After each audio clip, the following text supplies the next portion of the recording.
तो चलिए दोस्तों, हम आज लोग दृष्टि क्विक बुक में पढ़ेंगे भारत में ब्रिटिश शक्ति का विस्तार।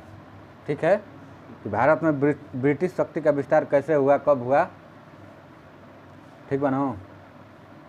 चलो तो पहले देखो जाओ भूमिका। कहता कि 1600 में ब्रिटिश ईस्ट इंडिया कंपनी जब भारत आई, वह पूर्ण रूप से एक व्यापारिक कंपनी थी। ठीक बा। जब कंपनी भारत में 1600 ईस्वी में आई रहे तो एगो व्यापार के दृष्टि से आई रहे। ठीक बा। किंतु कालांतर में भारत की कमजोर राजनीतिक स्थिति और व्याप्त अराजकता का लाभ उठाते हुए कंपनी ने सशस्त्र व्यापार नीति का अनुसरण किया। लेकिन एजा के स्थिति का रहे भारत के बहुत ही खराब रहे, जकर फायदा उठा के बाकी सारा मतलब राजनीतिक में भी अंग्रेज हस्तक्षेप कर लगल सन। ठीक बा।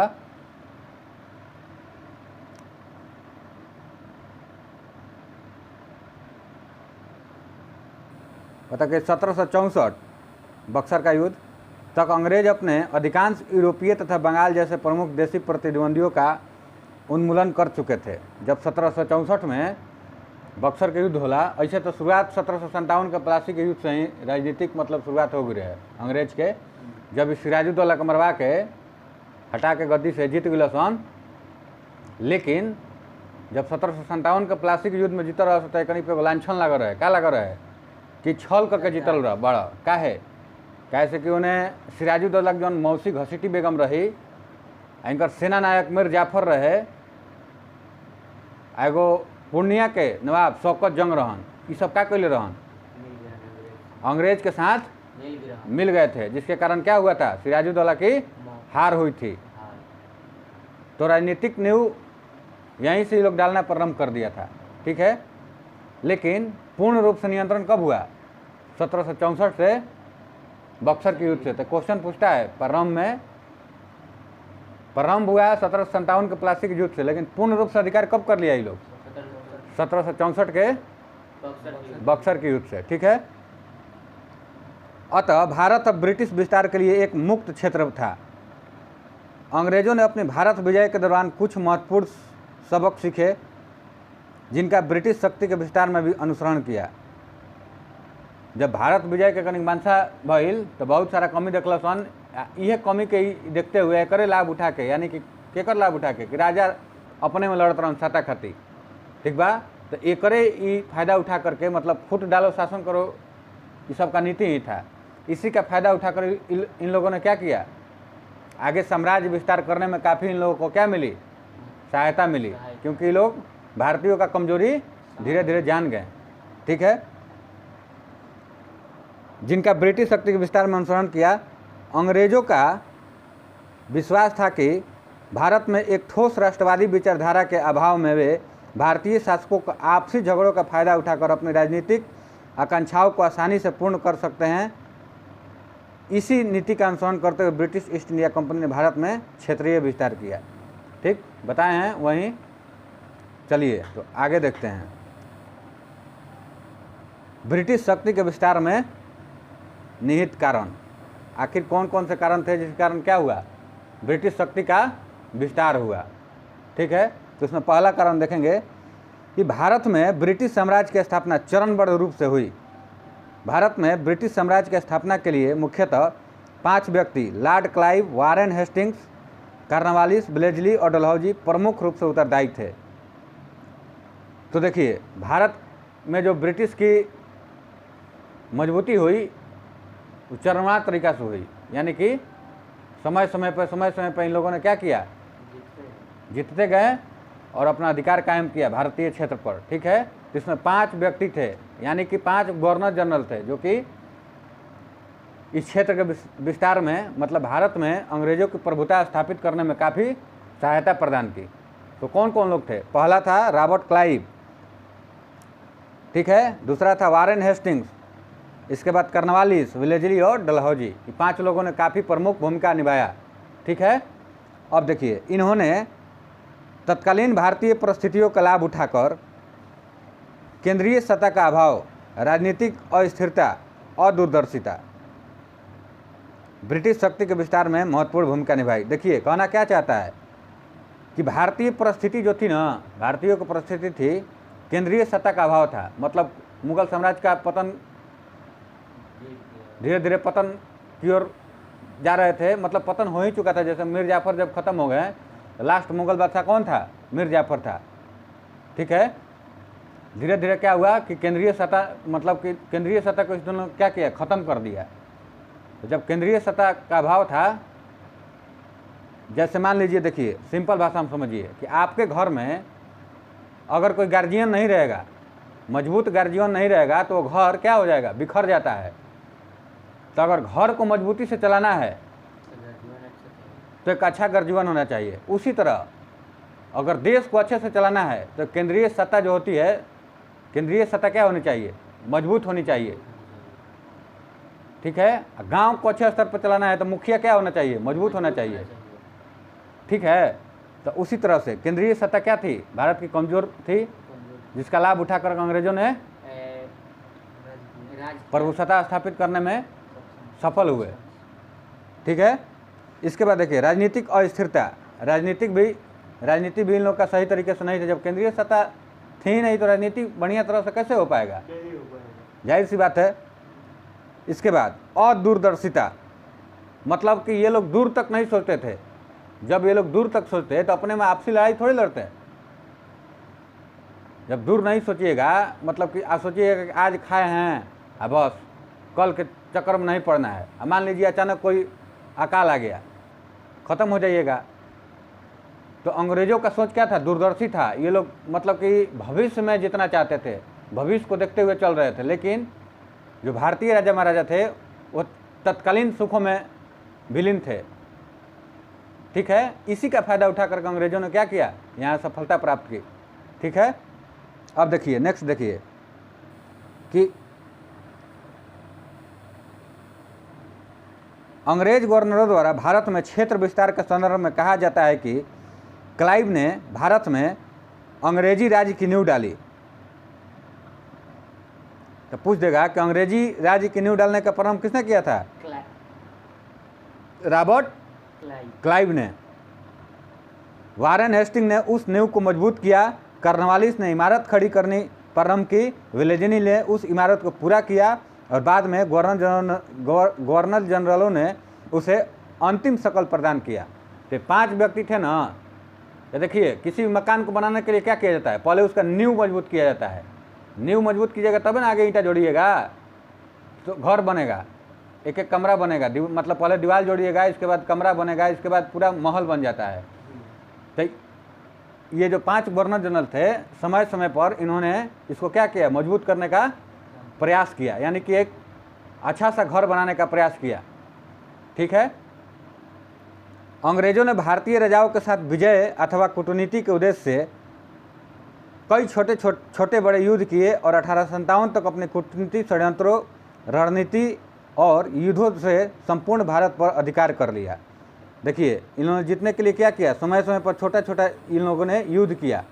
ठीक है, तो जब युद्ध कीजिएगा तो क्या होगा, जो कमज़ोर रहता है उसका क्या होता है, हानि होता है। तो इन लोगों ने युद्ध करके भारतीय राजाओं क्या किया, आर्थिक रूप से कमज़ोर किया। जैसे इससे पहले हमने बताया है कि जैसे जब अक्सर का युद्ध खत्म हुआ तो इन लोगों ने इलाहाबाद का संधि किया।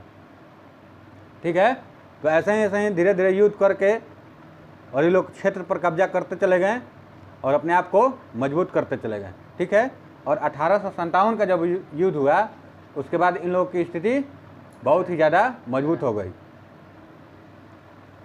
कहता आगे देखिए, बोल रहा है कि सामाजिक धार्मिक दृष्टि से भारत विभिन्न वर्गों, जातियों और संप्रदायों में विभक्त था। भारत में क्या थी, जाति धर्म थी। तो देखिए जहाँ जाति पाति धर्म का बात कीजिएगा वहाँ क्या होगा, विरोध होगा। अब मान लीजिए हम ही लोग 5 दोस्त हैं।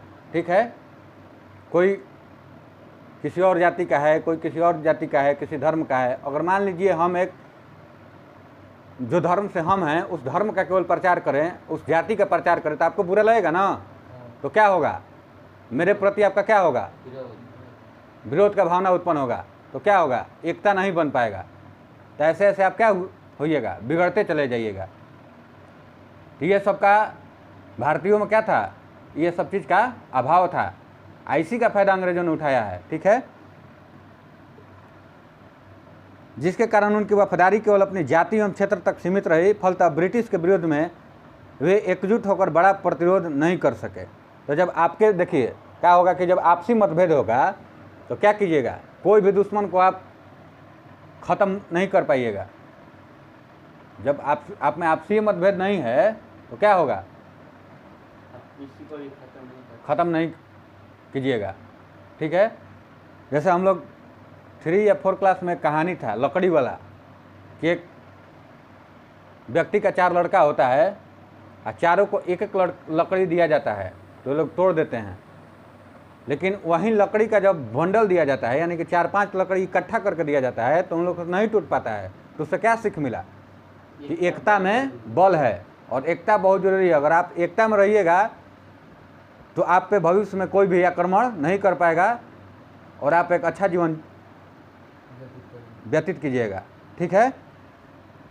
जब ब्रिटिश काल में अंग्रेजों ने रणनीति युद्धों के साथ साथ भारत पर प्रभुत्व बनाए रखने हेतु 3 प्रमुख नीतियां अपनाई जो निम्नलिखित है, ठीक है। कौन कौन सी नीति थे 3, तो देखिए पहला नीति था लॉर्ड क्लाइव की द्वैध शासन नीति। द्वैध शासन के बारे में हम बताए थे ना, द्वैध शासन क्या थी कि दीवानी अधिकार अलग और फौजदारी अलग, ठीक है। इसके बाद ब्लेजली की सहायक संधि की नीति, इन्होंने सहायक संधि किया, अन्य सारे क्षेत्रों को मिलाने का प्रयास किया, किसी को कुप्रशासन के आधार पर, हड़प के आधार पर, इस तरह से क्या किया, क्षेत्रों को जीता। जब क्षेत्र जीतने तभी तो मजबूत हुआ। इसके बाद लॉर्ड डलहौजी की व्यक्तिगत सिद्धांत की नीति, ठीक है। डलहौजी द्वारा क्या किया गया, हड़प की नीति अपनाया गया, ठीक है ना। इन्होंने किया था कि आगे हम लोग जब 1857 की क्रांति पढ़ेंगे तो उसमें पढ़ने को मिलेगा कि इन्होंने कहा था कि दत्तक पुत्र के हाथ में शासन नहीं दिया जाएगा। मतलब दत्तक पुत्र का मतलब समझ रहे हैं कि जो भी अगर आपका संतान है तो और राजा का बेटा राजा बन सकता है, लेकिन गोद लिए हैं तो वो क्या करेगा, वो राजा नहीं बन सकता। जैसे झांसी की रानी क्यों लड़ी थी, अपने दत्तक पुत्र के लिए। आगे हम लोग 1857 की क्रांति में पढ़ेंगे, ठीक है। अब देखिए लॉर्ड क्लाइव का द्वैध शासन, लॉर्ड क्लाइव का द्वैध शासन क्या था इसके बारे में जानने का प्रयास करेंगे। प्लासी के युद्ध 23 जून 1757, प्लासी का युद्ध कब हुआ था, 23 जून 1757 का परिणाम बंगाल विजय के रूप में सामने आया। तो प्लासी के युद्ध में क्या किया था, प्लासी के युद्ध में जब सिराजुद्दौला को इन्होंने पराजित कर दिया तो क्या किया, उसी समय बंगाल पर विजय इन लोगों ने प्राप्त कर लिया। मतलब कहा जाता है कि पूर्ण रूप से तो इन लोगों ने नहीं जीता, लेकिन एक इन लोगों को क्या मिल गया, कठपुतली नवाब मिल गया। अरे भाई जो बंगाल का नवाब था कौन, इन लोगों ने किसको नवाब बनाया प्लासी के युद्ध के बाद, मिर्जाफर को। मिर्जाफर कैसा नवाब था, कठपुतली की तरह था। उसे क्लाइव का गधा या गिदड़ भी कहा जाता है। क्यों कहा जाता है, क्योंकि हाँ कि अंग्रेज जो भी चाहते थे, जो भी क्षेत्र चाहते थे उसे वो क्या कर लेते थे, आसानी से प्राप्त कर लेते थे, ठीक है। यहाँ तक कि बंगाल के खजाना तक भी इन लोगों का अधिकार अपना जमा लिए। मान लीजिए कि जहाँ का शासक बुर्बक रहेगा तो क्या करेगा, लोग वहाँ का रुपया पैसा पर ये लोग क्या कर लेंगे, अधिकार जमा लेंगे, ठीक है। तो देखिए वहीं आगे है कि बंगाल मीर जाफर की महत्वाकांक्षा के कारण अराजकता की ओर अग्रसर हुआ। वहीं लॉर्ड क्लाइव ने आंतरिक संघर्ष का लाभ उठाकर कूटनीतिक षड्यंत्रों से बंगाल के नवाब सिराजुद्दौला के युद्ध में क्या किया, तब परास्त किया, ठीक है। प्लासी के युद्ध में हमने पढ़ाया था ना कि सिराजुद्दौला को परास्त किया गया छल के तरीके से। इन लोगों ने क्या किया, जो इसका अपना आदमी था सिराजुद्दौला का क्या किया, अंग्रेज का साथ दे दिया, जिसके कारण सिराजुद्दौला क्या हुए, हार गए। तो जब वो राजा को हरा सकते हैं तो प्रजा लोग क्या है, कुछ नहीं। तो इन लोगों ने किंग मेकर का काम करने लगा, ठीक है। भले राजा भारतीय रहेंगे लेकिन उस पर अधिकार किसका रहेगा, अंग्रेज का, ठीक है। और आइए अगला क्या है पॉइंट, बक्सर के युद्ध। पहला तो प्लासी का युद्ध हुआ, दूसरा बक्सर के युद्ध, बक्सर का युद्ध। बोल रहा है कि 22 अक्टूबर 1764, डेट याद रखिएगा। बक्सर का युद्ध कब हुआ था? 22 अक्टूबर 1754, और प्लासी का युद्ध 23 जून 1757। ठीक है। बक्सर के युद्ध के पश्चात हुई इलाहाबाद की संधि, यानी कि 12 अगस्त 1765 से अंग्रेजों को बंगाल, बिहार और उड़ीसा की दीवानी प्राप्त हो गई। कालांतर में बंगाल के नवाब नजमुद्दौला से अंग्रेजों को बंगाल, बिहार और उड़ीसा की दीवानी के साथ साथ निजामत यानी कि सूबेदारी भी प्राप्त हो गई। तो मीर जाफर के बाद कौन आए थे? नजमुद्दौला। तो मीर जाफर के समय बंगाल, बिहार, उड़ीसा तो मिल ही गया था, लेकिन इसके समय में क्या मिला? निजामत यानी कि सूबेदारी अधिकार भी क्या किए इन लोगों ने? प्राप्त कर लिया। अब बंगाल का सूबेदार अंग्रेज ही होने लगे। ठीक है, कहानी समझ में आ रहा है ना क्या कहानी है? पहले भी हम बताए हैं, जब ब्रिटिश विजय पढ़ रहे थे हम लोग, तो ये सब के बारे में हमने चर्चा किया है। ठीक है। ध्यातव्य हो कि दीवान और सूबेदार मुगलकालीन प्रांतीय प्रशासन के स्तर पर दो प्रमुख अधिकारी होते थे। दीवानी से अभिप्राय भूमिकर वसूल करना और भूमिकर संबंधी दीवानी मुकदमों का निर्णय करना होता था, जबकि सूबेदारी निजामत का अभिप्राय आंतरिक सुरक्षा, शांति तथा सुव्यवस्था, न्याय व्यवस्था और फौजदारी मुकदमों का निर्णय करना आदि होता है। तो देखिए, द्वैध शासन का मतलब क्या बताएं हम? कि फौजदारी अलग और दीवानी अलग। ठीक है। तो ये दोनों को अलग कर दिया। दीवानी अधिकार इन लोगों ने ले लिया, फौजदारी किसको दे दिया? भारतीय राजाओं को। ठीक है ना।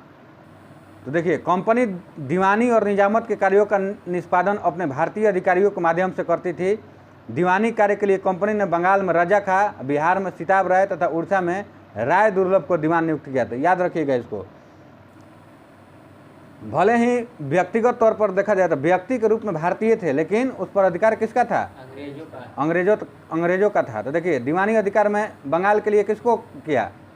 मोहम्मद रजा खां। बिहार के लिए राजा सिताब राय और उड़ीसा के लिए राय दुर्लभ। तो तीनों का नाम याद रखिएगा। बंगाल के लिए कहाँ जी? हाँ, मोहम्मद रजा खां।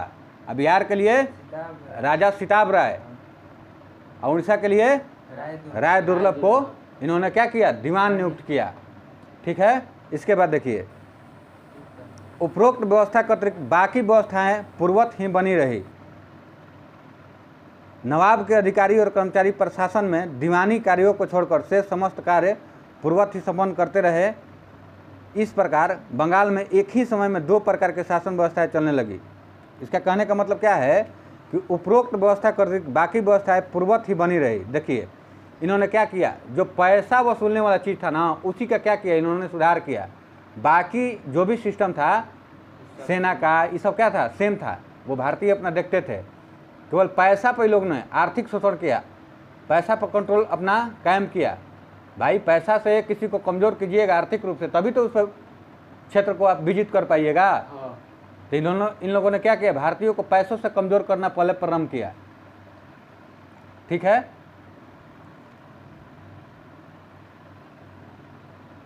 इसके बाद देखिए, बोल रहा है कि इस प्रकार ब्रिटिश कंपनी बंगाल की वास्तविक शासक थी। हालांकि बंगाल का शासक नवाब ही था और प्रशासन का उत्तरदायित्व भी उसी के हाथों में था, किंतु नवाब के समस्त अधिकार छीन लिए गए। वह अब स्वतंत्र शासक नहीं था, अपितु वह कंपनी की अनुकंपा और वार्षिक अनुदान पर निर्भर हो गया। बंगाल में लॉर्ड क्लाइव द्वारा लागू इस व्यवस्था को ही द्वैध शासन व्यवस्था कहते हैं। समझ में आया क्या कहना चाहता है? कि फौजदारी तो राजा देखते थे, लेकिन दीवानी पर क्या हो गया? उन लोगों का कंट्रोल हो गया। यानी कि रुपया पैसा पर क्या हो गया? उन लोगों का कंट्रोल हो गया। बंगाल के नवाब तो थे, लेकिन क्या थे? एक अनुकंपा पे थे। अनुकंपा का मतलब समझ रहे हैं? हाँ, उनके मतलब कहे हुए पर चलेंगे ये लोग। वे जो कहेंगे नाम मात्र का नवाब ये लोग रह गए। ठीक है। दिखावे के लिए, जो कि आज के समाज में हम लोग का बहुत ज़्यादा प्रचलन है। भोजपुरी में कहावत बताओ गलो कि हाथी के खाए के दांत दोसर होला आ दिखावे के दांत दोसर होला। तो ये अंग्रेज के लिए रहसन। ठीक बनो कि नवाब तारा के बनैले रहसन खाली दिखावा खातिर समाज में, लेकिन बाकी चीज़ पर प्रभुत्व के कर रहे? अंग्रेज के। ठीक बा। चलो आगे। द्वैध शासन स्थापित करने के कारण, देखो आखिर द्वैध शासन स्थापित भइल, आखिर एकर कारण का रहे? कोई भी चीज़ होला तो ओकर का होला? कारण होला। जैसे मान लो कि अंग्रेज भारतीय के राजनीति में हस्तक्षेप कैले। पहले आई रहा सोलह सौ का करे व्यापार करे, व्यापार करे लेकिन राजनीतिक में एकनी के हस्तक्षेप कैले का है, ओकर कारण का रहे? काहे से कि देखल सन के एजा सब राजा जौन बने कमजोर बने या अपन हरम में फसल बने, बाकी इनका लोग से मतलब नहीं के आई अपने में लड़त रहे सत्ता पर बैठे खातिर, हम राजा तो हम राजा तो हम राजा। एकरे फायदा उठा के ये लोग ने क्या किया? यहाँ पर शासन किया। शासन करने का प्रारंभ किया। कहल जला नो राम के करा ना भावेलन, ठीक बनो। तो ये लोग आया था सब व्यापार करने, लेकिन धीरे धीरे कमियों को देखने के तो वहीं दैवायत शासन आखिर लागू क्यों किया, इसका कारण क्या हुआ? तो देखिए बक्सर युद्ध यानी कि 1764 की विजय के पश्चात कंपनी यदि सीधे ही सत्ता हाथ में ले लेती तो कंपनी का वास्तविक साम्राज्यवादी चेहरा जनता के समक्ष आ जाता, जिससे स्थानीय विद्रोह भड़कने तथा अन्य विदेशी प्रतिद्वंदियों के एकजुट होने का अंदेशा था। बताइए है नो कि अचानक जब 1764 में बक्सर के युद्ध जीतल सन अंग्रेज, अगर अचानक सत्ता में आ जीत सन तो जनता एक के जान जाए। तो ये होला जब दू गो भाई लड़ब साथ में तो अचानक चेहरा सामने ना होला बीच बीचवा के, वो धीरे धीरे धीरे धीरे धीरे धीरे तारा के ऐसा स्थिति पला दियो सनो कि तू फिर बोले लायक ना रहब। एक बाद वो अपन असली चेहरा सामने लेके अइय सन, बाकी वो खाली तारा के नाम खातिर रखले रहिए सन आ सब काम के हाथ में रही? अंग्रेज बीच बिचवा के हाथ में। तो वह अंग्रेजी बीच बिचवा काम कैले बड़ा सन। बात बुझाता नो। तो यही चलते अपना में लड़ाई ना करे के चाहिए, ठीक बा। कंपनी को मुगल बादशाह से दीवानी अधिकार तो मिल गए, किंतु अन्य विदेशी कंपनियों उसके इन अधिकारों को चुनौती देते हुए कर देने से मना कर सकती थी, ठीक है। और देखो कारण ये बा कि कंपनी को मुगल बादशाह से दीवानी अधिकार तो मिल गए, किंतु अन्य विदेशी कंपनियां उसके इन अधिकारों को चुनौती देते हुए कर देने से मना कर सकती थी। अगर मान लो कि कर डायरेक्ट असले लगता सन तो भारतीय के दे, लेकिन और सारा तो भी तो कंपनी रहे, फ्रांसीसी रहे, ये सब क्या करता सन एकनी के चेहरा देखते हुए मना कर सकत रह सन। यही चलते चेहरा का सामने चेहरा ना लगत रह सन, ठीक मानो। धीरे धीरे धीरे धीरे जैसे घून लागेला नो, कोनो लकड़ी में घून लाग जाला नो तो एकाएक ना दिखाई देला, जब धीरे धीरे जब सड़ जाला अंदर से तब दिखाई देला, जब टूट जाई तो बुझाई कि ना घून लागल रहे। तो वही घून रहसन, अंग्रेज का रहसन घून रहसन, जरा में लाग जाता रहसन के खत्म कर देते रहसन। कहता कंपनी के पास उस समय इतना पर्याप्त संख्या बल नहीं था कि वह कंपनी के कार्यों के साथ साथ बंगाल की प्रशासनिक व्यवस्था संभाल सके। साथ ही कंपनी के पास जो कर्मचारी और अधिकारीगण थे वे भी स्थानीय रीति रिवाज एवं परंपराओं से अनभिज्ञ थे। तो देखो अचानक तू आते आते जब तक ओजा के चीज़ के जानकारी ना रखबो, अंग्रेज भी उतना सेना ना रहो सन जो उनके भारत पर कब्जा कर लिए सन, लेकिन एजे के आदमी के फोड़ के एजे के आदमी के अपना साथ में लोभ दे के मिला के का कैलो सन जीते के प्रयास कैलो सन। बात बुझाता नो। जैसे आज के डेट में अगर नेता बने के बा तो क्या करे के बा, सबसे आसान चीज़ बा कि गरीब कह के हम गरीब के सेवा करी ना। अब के चुनाव में अरवा चाउर ना उसना चाउर बटाई। बात बुझाता नो। तो एकरे के देख के क्या होता कि देश के बुर्बा अगर हमने के देश आज़ाद बा 1947 में देश आज़ाद भइल, अगर आजो 5 किलो चाउर खातिर हमने के लाइन लगे के पड़ता आ 10,000 रुपया चुनाव में मिल जाता, 5,000 लोग खुश हो जाता, तो के बा मूर्खता बा। आदमी कहलन कि नेता मूर्ख बा, नेता मूर्ख नहीं खे, जनता अपन चुनाव में 500 रुपया पर अधिकार बेच देता ने। 500 रुपया अगर देता सन तो तू अपन ईमान बेच देता रह, तो मैं नेता क्या गलती बा? गलती तहरा में बा। तो जनता के सुधरे के पड़ी, नेता ऑटोमेटिक सुधर नहीं है, कैसे कि जनते ही नेता बनैले बने। तो अगर जनता चाह दिए तो कुछ भी हो सकता। बात बुझाता नो। तो अंग्रेज के पास उतना सेना ना रह सन जो उनके भारत पर क्या कर लेवे अधिकार प्राप्त कर, लेकिन एकनी जौन कूटनीतिक नीति रहे नो, जौन एकनी के चुंगलखोरी कहल जाला हमनी के भोजपुरी में, चुंगलखोरी बहुत बढ़िया कर लेते रह सन। बात बुझाता नो। आ एकरे बदौलत क्या कैलो सही कि पूरा भारत पर कब्जा कर ले सन, ठीक बा। कहता कि बोर्ड ऑफ डायरेक्टर्स उस समय प्रादेशिक नियंत्रण करने की अपेक्षा अधिकाधिक आर्थिक लाभ की आकांक्षा रखते थे। सीधे प्रशासनिक उत्तरदायित्व लेने पर आर्थिक लाभ में कमी की भी संभावना थी। इसके अतिरिक्त राजनीतिक सत्ता प्राप्त करने पर उन्हें इंग्लैंड की संसद के हस्तक्षेप का भी भय था। देखो एकनी के कारण रहे द्वैत शासन लागू करे के एमे एगो महत्वपूर्ण कारण का रहे कि ई जौन प्रयास करत रहसन भारत के जीते खातिर, तो सबसे पहले का करत रहसन पैसा कमाए के फेरम रहसन। जौन कंपनी के डायरेक्टर रहे वो ज़्यादा से ज़्यादा का करत रहे, धन जुटावे के प्रयास करत रहे, ठीक बा नु। आ अचानक सत्ता में आवे के प्रयास ना करत, जानते रह कि जब पैसा हो जीता रह बिनु तो तू कहीं कब्जा कर लेब। अगर केहू के गिरावे के बा तो ओकर कमजोरी जान लो, बात बुझाता नु। तो वही कमजोरी पकड़ ले रहसन। हाँ, आइकन की इहो डर रहे कि मान लो अचानक हमनी के शासन कर लें तो उन्हें से ब्रिटिश जौन संसद बा वो भी हमनी पर आक्रमण कर सकेला। जैसे हमनी के पॉलिटी में पढ़ल जाई कि 1773 के रेगुलेटिंग एक्ट आई रहे कंपनी पे। काहे खातिर? कंपनी के अधिकार के सीमित करे खातिर कि खाली कंपनी राजा मत होके, कंपनी कर्मचारी मत राजा होकर सन। एकर फायदा का होके पूरा देश के मिले, बात बुझाता नु। तो वही करी 1773 के रेगुलेटिंग एक्ट आई रहे जौन हमनी के पॉलिटी में पढ़े के मिली आगे, ठीक बा। तो ऐसे समय समय पर ही रेगुलेट करे के प्रयास कैल सन, बात बुझाता नु। आगे देखो, द्वैत शासन से ब्रिटिश कंपनी को लाभ। द्वैत शासन से ब्रिटिश कंपनी को क्या क्या लाभ हुआ देखेंगे। ब्रिटिश कंपनी के प्रशासकीय सुविधा कहता कि बंगाल में जिस समय द्वैत शासन स्थापित किया गया उस समय की परिस्थितियों के अनुसार वह उचित था। ब्रिटिश कंपनी को इससे प्रशासकीय सुविधा मिली। द्वैत शासन से कंपनी का प्रशासकीय कार्यभार अत्यंत कम रहा और बंगाल पर उसका पूर्ण नियंत्रण बना रहा। देखो तो मान लो कि पैसा सब एकनी भी आ गई, तो मान लो तू सेना में बहाल बड़, सेना में आ राजा भी जौन तार देश के राजा बकरा भी पैसा का अधिकार है नहीं के, उस सेना के बढ़िया से पैसा नहीं के दे पावत, आ सेना के कहता काम करे के हैं। आ जरा भी अधिकार बा सेना के, तो सेना के का करी जे तारा के पैसा दी ओकरे में नहीं मिलबो। तो धीरे धीरे लोभ दे दे के सेनों के अपना मिला लसन, ना बुझाइल। अभी प्रशासन पर कब्जा करे खातिर पहले पैसा ले लसन, पैसा के बदौलत का किलो सन तार प्रशासनों पर कब्जा कर लसन। पहले देखो का होला, पहले तारा के फाइनेंशियली कमजोर कल जाई। जब तारा पैसा खत्म होके ऑटोमेटिक तू नतमस्तक हो जीब, केहू भी पैसा रहबे ना करी आ तोहरे पैसा लेके आ तोहरे के बुर्बक बनी सन, बात बुझाता नो। हाँ, इसके बाद देखिए बाहरी संघर्ष से बचाओ। ब्रिटिश कंपनी यदि बंगाल के नवाब को पृथक कर स्वयं शासन चलाती तो उस समय अन्य यूरोपीय कंपनियों तथा भारतीय शासकों के विरोध का कारण बन सकता था।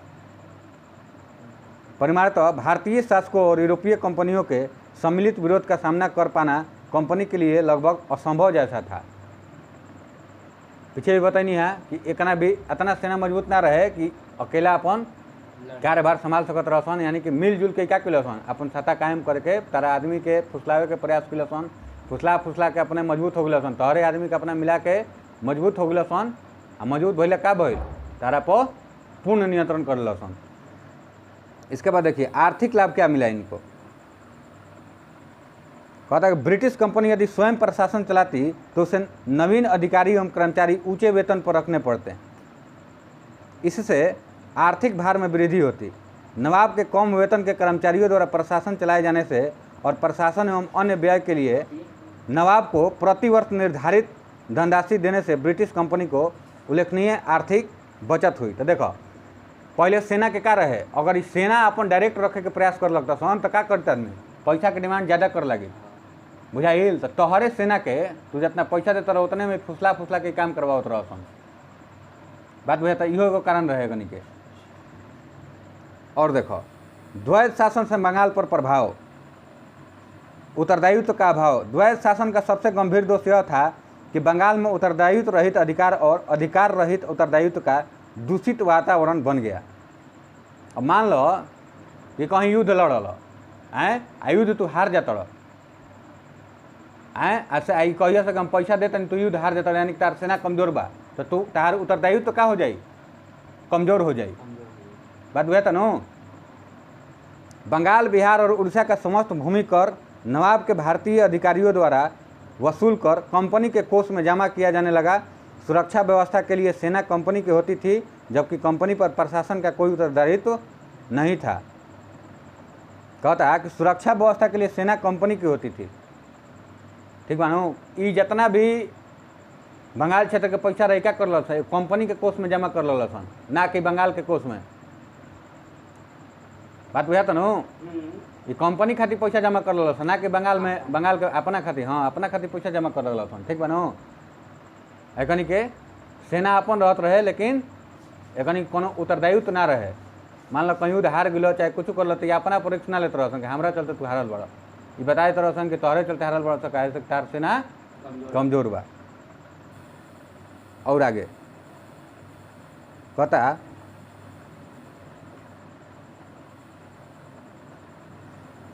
शासन प्रबंध नवाब के अधिकारी ही करते थे, किंतु इन व्यवस्थाओं के लिए उनके पास राजकोष या धन नहीं था। इस प्रकार द्वैत शासन में सत्ता, अधिकार और धन कंपनी के पास थे और समस्त उत्तरदायित्व नवाब पर आरोपित कर दिए गए। बात बुझाता? वह चीज़ हम बताओ तनी शुरू से क्या बताइनी है कि पैसा तो लोग भी रहे ना, पैसा सब बेकार इनका लोग भी रहे। आ जौन सेना के जौन देख रेख रहे के करत रहे राजा, ई बंगाल के नवाब के हाथ में दे दिल रहसन। आई जौन भी होत रहे ये अपना रिक्स ना लेते रहसन कि हमारा चलते भइल बा। लेकिन वास्तविक तरीका से अगर देखल जाओ, मान लो सेना के तो पैसा ना दे, सेना बढ़िया से काम करी ना करी, सेना काम करे में मने ना लगी, तो ये अपना परीक्षा ना लेते रहसन। लेकिन वास्तविक तरीका से अगर देखल जाओ तो सबसे बड़ा गलती इहे करत रहसन। ठीक बा। लेकिन थोप के करे देते रहसन तहारा पे, राजा पे। हाँ। इसके बाद देखिए शोषण, कुप्रशासन और अराजकता। ठीक है। कहता बंगाल का राजकोष और सेना कंपनी के अधिकार में थी, जिसका उन्होंने पूरा रणनीतिक फायदा उठाया, किंतु प्रशासन की ओर कंपनी ने जरा भी ध्यान नहीं दिया। इससे शांति और न्याय व्यवस्था बिगड़ गई। कंपनी के पास धन, सत्ता और अधिकार थे, किंतु जनता के प्रति उन्हें सहानुभूति नहीं थी। परिणामतः राज्य में अराजकता का वातावरण बन गया। अब धीरे धीरे सेना क्या कर लगी सन, विरोध कर लगी सन। सेना का पैसा ना देब, सेना खटेब तो क्या होई, धीरे धीरे प्रशासन से आदमी डरल कम कर दी हैं। तो अगर देश के मजबूत बनावे के बा तो सबसे पहले क्या होई, प्रशासन को मजबूत करे के बा। कैसे कि प्रशासन ही देश को मतलब अंदर से मजबूत बनावे वाला सन। ठीक बा। तरह के बतैले रही नू कि ये धरती पे मतलब देश में, भारत देश में दो ही व्यक्ति मजबूत है। कौन? एक सरहद पर काम करने वाला सेना और खेत में काम करने वाला किसान। लेकिन अगर देखा जाए तो सबसे ज़्यादा प्रताड़ित किसको किया जाता है? किसान को किया जाता है ना। सबसे ज़्यादा हीन भावना से किसको देखा जाता है? किसान को। लेकिन अगर क्या किसान खेती नहीं करेंगे तो आप जीवन जी पाइएगा? नहीं जी पाइएगा। आपके पास कपड़ा नहीं रहेगा, मकान नहीं रहेगा तो चलेगा, लेकिन आपके पेट में भोजन नहीं रहेगा तब जिंदा रहिएगा। तो सबसे अहम भूमिका किसका है? किसान का। लेकिन सबसे हे भावना की दृष्टि से किसको देखा जाता है? किसान को। ठीक है। कृषि का पतन। द्वैत शासन के दौरान कृषि व्यवस्था को क्षति पहुंची, क्योंकि इस दौरान राजस्व वसूली का कार्य अधिकाधिक बोली लगाने वाले व्यक्ति को ठेके पर दिया जाने लगा। इस व्यवस्था का दुष्परिणाम यह हुआ कि कर भार में वृद्धि हुई और वसूली भी कठोरतापूर्वक की जाने लगी। परिणाम स्वरूप कृषकों का शोषण प्रारंभ हो गया। इस तरह की कृषि अवनति का गंभीर प्रभाव वर्ष 1770 के अकाल के दौरान देखा गया, जब बंगाल में जान माल की व्यापक हानि हुई। तो देखिए बोले ना कि धीरे धीरे क्या हुआ, कृषि का पतन होने लगा। और मान लीजिए कि इन लोगों ने क्या करना प्रारंभ किया कि जमीन को ठेके पर देना प्रारंभ किया। एक जमींदार वर्ग की उत्पत्ति हुई। और मान लीजिए कि भारत देश में जिसके पास पैसा था उसको क्या किया, इन लोगों ने जमींदारी सौंपना प्रारंभ कर दिया। और जमींदार क्या करते थे? किसानों से अधिक कर लेकर के क्या करते थे? किसानों का शोषण करने लगे थे। और जब किसानों का शोषण कीजिएगा तो किसान भाई, और मान लीजिए कि उसको फायदा हो रहा है 10,000 का, आप कर मांग ले रहे हैं 15,000, तो कहाँ से देगा 5,000? कहाँ से देगा वो लोग? हाँ। तो धीरे धीरे क्या होने लगा? तो हाँ, तो ये स्थिति कब देखने को मिली? जब 1770 में बंगाल में अकाल पड़ा। जबकि मध्यकाल में बंगाल जो क्षेत्र था वो काफ़ी समृद्ध था। अब बताइए कि अंग्रेज के आने से इस क्षेत्र में अकाल पड़ने लगा तो बाकी क्षेत्रों का क्या होगा? ठीक है। तो इन लोगों का दृश्य देखने को कब मिला? 1770 में जब बंगाल में अकाल पड़ा। ठीक है। उद्योग धंधों का पतन। द्वैत शासन का गंभीर प्रभाव व्यापार और वाणिज्य की अवनति के रूप में भी प्रकट हुआ। 1717 से कंपनी को जारी कर मुक्त व्यापार व्यवस्था से कंपनी का बंगाल के व्यापार पर एक अधिकार हो गया, जो बंगाल में द्वैत शासन की स्थापना के बाद और बढ़ गया। इस अधिकार का दुरुपयोग कंपनी के अधिकारियों ने बंगाल के व्यापारियों तथा उत्पादकों से कम मूल्य पर वस्तुएं खरीदने में किया, जिससे स्थानीय व्यापारी की स्थिति क्या हुई, बदतर होती चली गई। तो देखिए ये क्या बताना चाहता है कि उद्योग धंधों का पतन हुआ। मान लीजिए पैसा नहीं रहेगा तो आदमी उद्योग, आप बिजनेस कर लीजिएगा, पैसा नहीं रहेगा तो नहीं कर पाइएगा। उधर कृषक लोग से भी कर वसूलने लगे, वो लोग भी दिवालिया होने लगा, और इधर उद्योग धंधा भी ठप होने लगा। और मान लीजिए कि अंधाधुंध शोषण करने लगेगा तो कोई भी चीज़ सुचारू रूप से चलेगा, नहीं चलेगा। तो क्या होता है, चोर जब चोरी करता है ना तो एक अपना क्लू क्या कर देता है, छोड़ देता है। तो इसीलिए कहा जाता है कि कोई भी अपराध क्या होता है, परफेक्ट नहीं होता है। कोई भी आप अपराध कीजिएगा ना तो ज़्यादा समय तक नहीं कर पाइएगा। देखिए यहीं पे क्या होता है कि झूठ और सच, झूठ का प्रचलन बहुत जल्दी हो जाता है, क्योंकि जो व्यक्ति झूठ बोलता है ना वो बहुत मासूमियत से बोलता है, उसके आवाज़ में मिठास होती है। लेकिन वहीं जो सच्चा व्यक्ति होता है उसका आवाज़ कड़वा होता है। अब वो क्या करता है, झूठा व्यक्ति अपने मिठास आवाज़ के माध्यम से लोगों को बरगलाने का प्रयास करता है। यही काम क्या किया है अंग्रेज लोगों ने, ठीक है, लेकिन वो ज़्यादा दिन तक टिकाऊ नहीं रह सकता है। ठीक है, सत्य का नाव डगमगा सकता है लेकिन डूब नहीं सकता है। इसीलिए बोला जाता है कि अगर आप सत्य के रास्ता पर चलिएगा, संघर्ष के रास्ता पर चलिएगा तो उसमें समय लगेगा, लेकिन जीत किसका होता है, हमेशा संघर्ष का होता है। बात समझ में आया ना? तो इसी से सीखना है। अगर हम लोग धार्मिक परिप्रेक्ष्य से भी देखेंगे तो मान लीजिए भगवान राम को देखिए। भगवान राम भगवान के रूप में क्यों माने गए? 14 साल वनवास गए थे ना। अगर वो भी चाहते तो अपने भाइयों से झगड़ा करके अपना संपत्ति को हथिया सकते थे, राजा बन सकते थे, लेकिन क्या किया, उन्होंने त्याग किया। ये तो धार्मिक परिप्रेक्ष्य हो गया। अगर व्यक्तिगत तौर पर देखा जाए तो गौतम बुद्ध को ले लीजिए, महात्मा गांधी को ले लीजिए। महात्मा गांधी ने एक वरिष्ठ वकील होते हुए भी, इतना पढ़े लिखे हुए इंसान भी, जो कोट पैंट पहनने वाला इंसान, एक धोती और सेंडो गंजी पे पूरा जीवन व्यतीत कर दिया। त्याग किया तभी तो देश को आज़ादी मिला। तो इसीलिए अगर आपको जीवन जीना है तो क्या करना पड़ेगा, त्याग करना पड़ेगा। नहीं तो आप जितना शॉर्टकट रास्ता अपनाइएगा उतना ही मुश्किल में फंसते जाइएगा। किसी के प्रलोभन में, किसी के बहकावे में नहीं जाना है। अगर किसी के प्रलोभन और बहकावे में आप संघर्ष से भाग रहे हैं तो कहीं ना कहीं आपको नुकसान होगा। तो यहीं क्या थे, भारतीय राजा जो थे ये क्या थे, संघर्ष से ये लोग दूर भाग रहे थे, जिसके कारण अंग्रेजों ने यहाँ क्या किया, अपना प्रभुत्व, एक छोटी सी सेना लेकर के अपना प्रभुत्व कायम रखने में इतने बड़े देश पर सफल हुए। ठीक है ना? तो इसको क्या करना, देखिए इतिहास जो सब्जेक्ट है ना, ये रटने वाला चीज़ नहीं है, ये समझने वाला चीज़ है। अगर आप व्यक्तिगत जो आज के समाज में कुरीतियाँ है, अगर उस कुरीतियों को देखते हुए आप इतिहास को समझिएगा और इस स्टोरी से इसको रिलेट करके पढ़िएगा तो इतिहास कोई ज़्यादा भास्ट सब्जेक्ट नहीं है। ऑटोमेटिक आपको कोई भी चीज़ पढ़िए तो उसको समझने का प्रयास कीजिए, ना कि रटने का प्रयास कीजिए। इसलिए आज के एग्जाम भी सब कंसेप्चुअल क्वेश्चन पूछ रहे हैं। तो कोई भी चीज़ पढ़िए तो उसको क्या कीजिए, समझ के पढ़िए। ठीक है, तो चलिए, उद्योग धंधा का पतन हो गया क्योंकि पैसा इन लोगों के पास था। उसी में घटना क्या हो जाता है, 1717 में फर्रुखसियर द्वारा क्या किया जाता है, बंगाल, बिहार, उड़ीसा क्षेत्र में अंग्रेज को क्या किया जाता है, व्यापार करने का अधिकार दे दिया जाता था। पढ़ाए थे ना कि मुगल शासक फर्रुखसियर ने 1717 में अधिकार दे दिया, किसको, अंग्रेजों को। ठीक है, फर्रुखसियर को एक बीमारी था जिसको एक हैमिल्टन नामक अंग्रेज ने ठीक किया था। इसी से खुश होकर के फर्रुखसियर ने क्या कर दिया, अंग्रेजों को अधिकार दे दिया। यहीं गलती किया।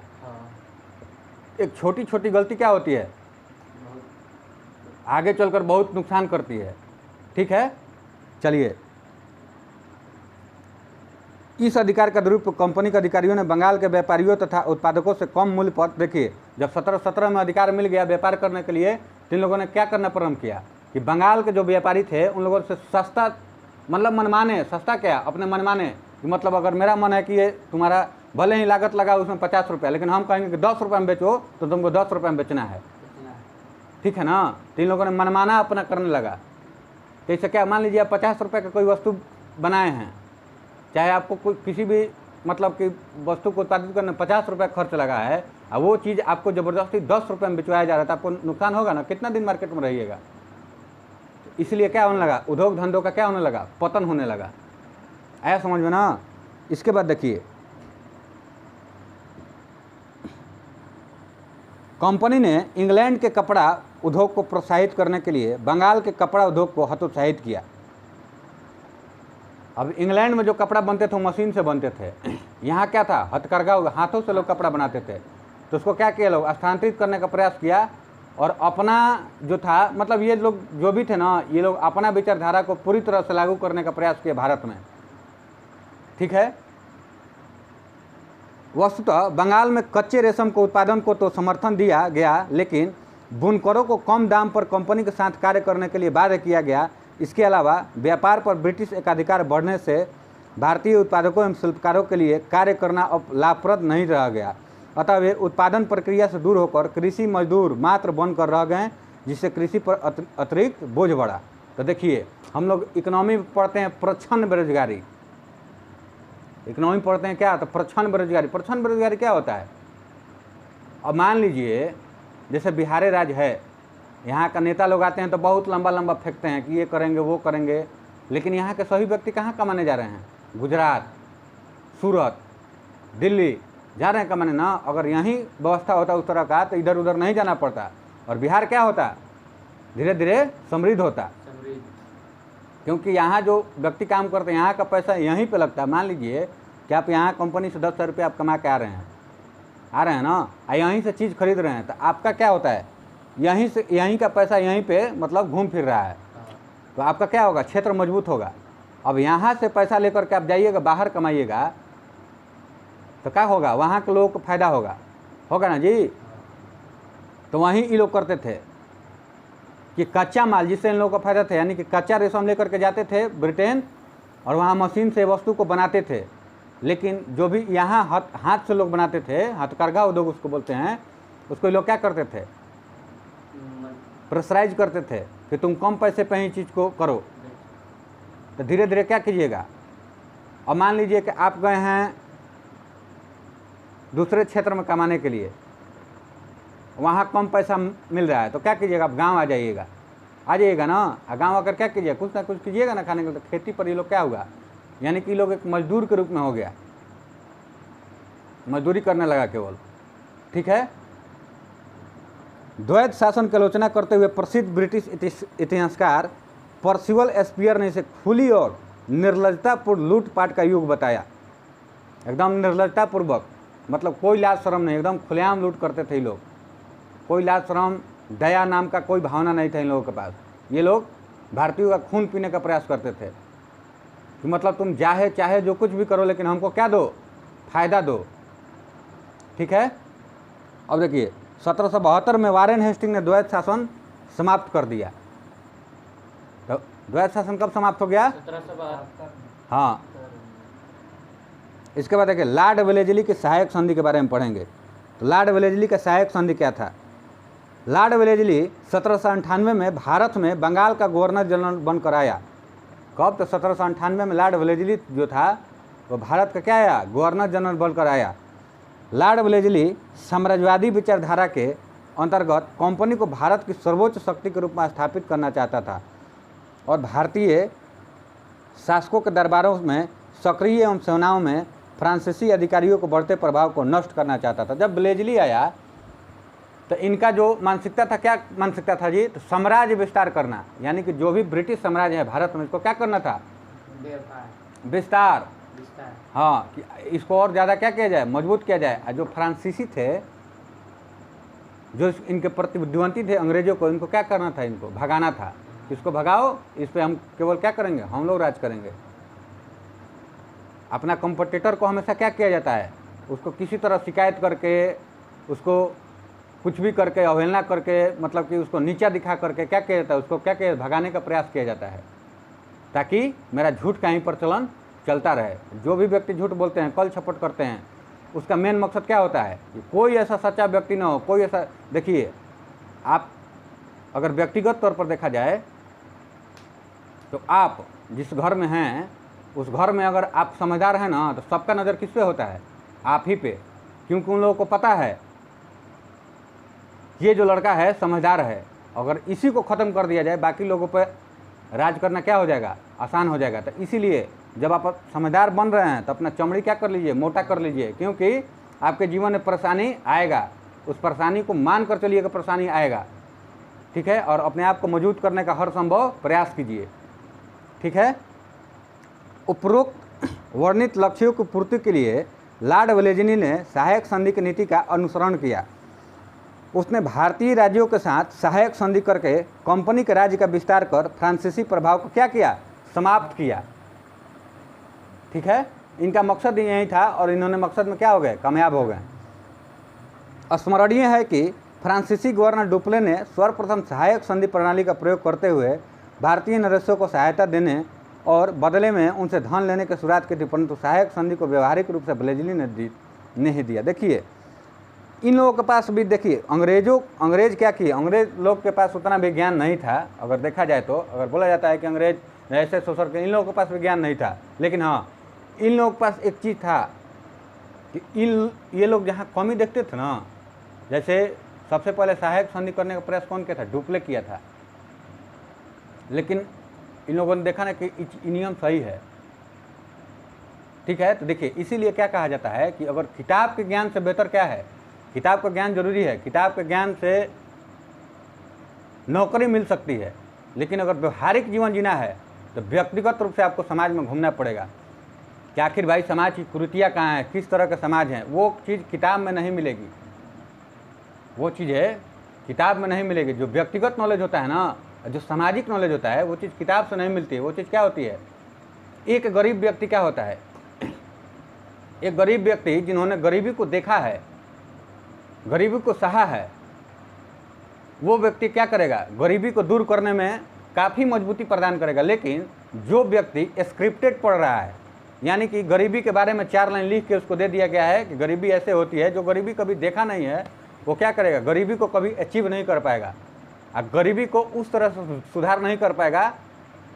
जो वो लोग करेंगे जो गरीबी को आंखों से देखा है। आया बात समझना। इसीलिए देखिएगा कि संविधान सभा में या कहीं भी महिलाओं को आरक्षण दिया जा रहा है ना, क्यों दिया जा रहा है कि क्योंकि अगर महिलाओं का विकास करना है तो एक महिला जितना अच्छे से कर सकती है ना, वो पुरुष नहीं कर सकता है। बात समझ में आया ना। इसीलिए महिलाओं को क्या दिया जाता है, प्रायोरिटी दिया जा रहा है, हर क्षेत्र में प्रायोरिटी दिया जा रहा है कि महिलाएं जब आगे बढ़ेंगी तो क्या होगा, वो अपने दुख दर्दों को समझेंगे। क्योंकि महिला देख रही है कि मेरा शोषण कहाँ हो रहा है, हमसे खाना केवल बनवाया जा रहा है, घर में बताया जा रहा है, किसी घर में लड़की है और एक लड़का है, लड़का को लोग पढ़ने के लिए भेज दे रहे हैं कहाँ, आरा, पटना, लड़की वहीं है जो उससे पढ़ने में काफ़ी बढ़िया है, लेकिन वो कहाँ है, घर में है, ठीक है। तो उसी चीज़ को अगर समाज अगर सुधारने का प्रयास कीजिएगा तो उस चीज़ कमजोरी को पकड़िएगा, तो एक लड़की को जब वहाँ से आप निकालिएगा और जब लड़की शिक्षित होने लगेगी तो क्या करेगी, उस चीज़ को दूर करने का प्रयास करेगी। तो ऐसे ही जिन लोगों ने गरीबी को देखा है वहीं लोग गरीबी को अच्छे से दूर कर पाएंगे, ठीक है। तो अंग्रेज लोग जो थे, ये लोग देखता था कि भाई कौन सा नियम कहाँ फायदा करेगा। तो डुप्ले जो था, डुप्ले का सहायक संधि इन लोगों को अच्छा लगा। इन लोगों के पास उतना मजबूती था क्योंकि बंगाल क्षेत्र पर इन लोगों का कब्जा हो गया था, बढ़िया आर्थिक दृष्टि से भी ये लोग मजबूत हो गए थे। अंग्रेज और फ्रांसीसियों को सफल करने में ये लोग क्या हुए, सफलता प्रदान की। और डुप्ले को उसी समय क्या किया, फ्रांसीसी गलती किया कि डुप्ले जो फ्रांसीसी सरकार थी डुप्ले को वापस बुला लिया, यहीं से गलती किया। और जैसे ही डुप्ले वापस किया चला गया तो इसी सहायक संधि को क्या किया, वेलेज़ली ने लागू किया और साम्राज्य विस्तार करने का क्या किया, प्रयास किया। आया समझ में? देखिए, सहायक संधि का अर्थ और विकास बोल रहा है कि सहायक संधि का सामान्य अर्थ होता है दो या दो से अधिक शक्तियों के बीच अपनी सुरक्षा हेतु आपसी समझौता। देखिए, सहायक संधि में क्या हुआ कि इन लोग तो इतना मजबूत नहीं था कि इतना बड़े साम्राज्य पे कब्जा कर ले, तो इन लोगों ने सहायक संधि प्रयास किया कि इन लोगों को भी साथ में रखेंगे ना तो कमी पता चलेगा। लेकिन फ़ायदा किसका होगा इसमें? हम लोग का तो फायदा होगा, क्योंकि हम लोग छल करने में बहुत आगे हैं।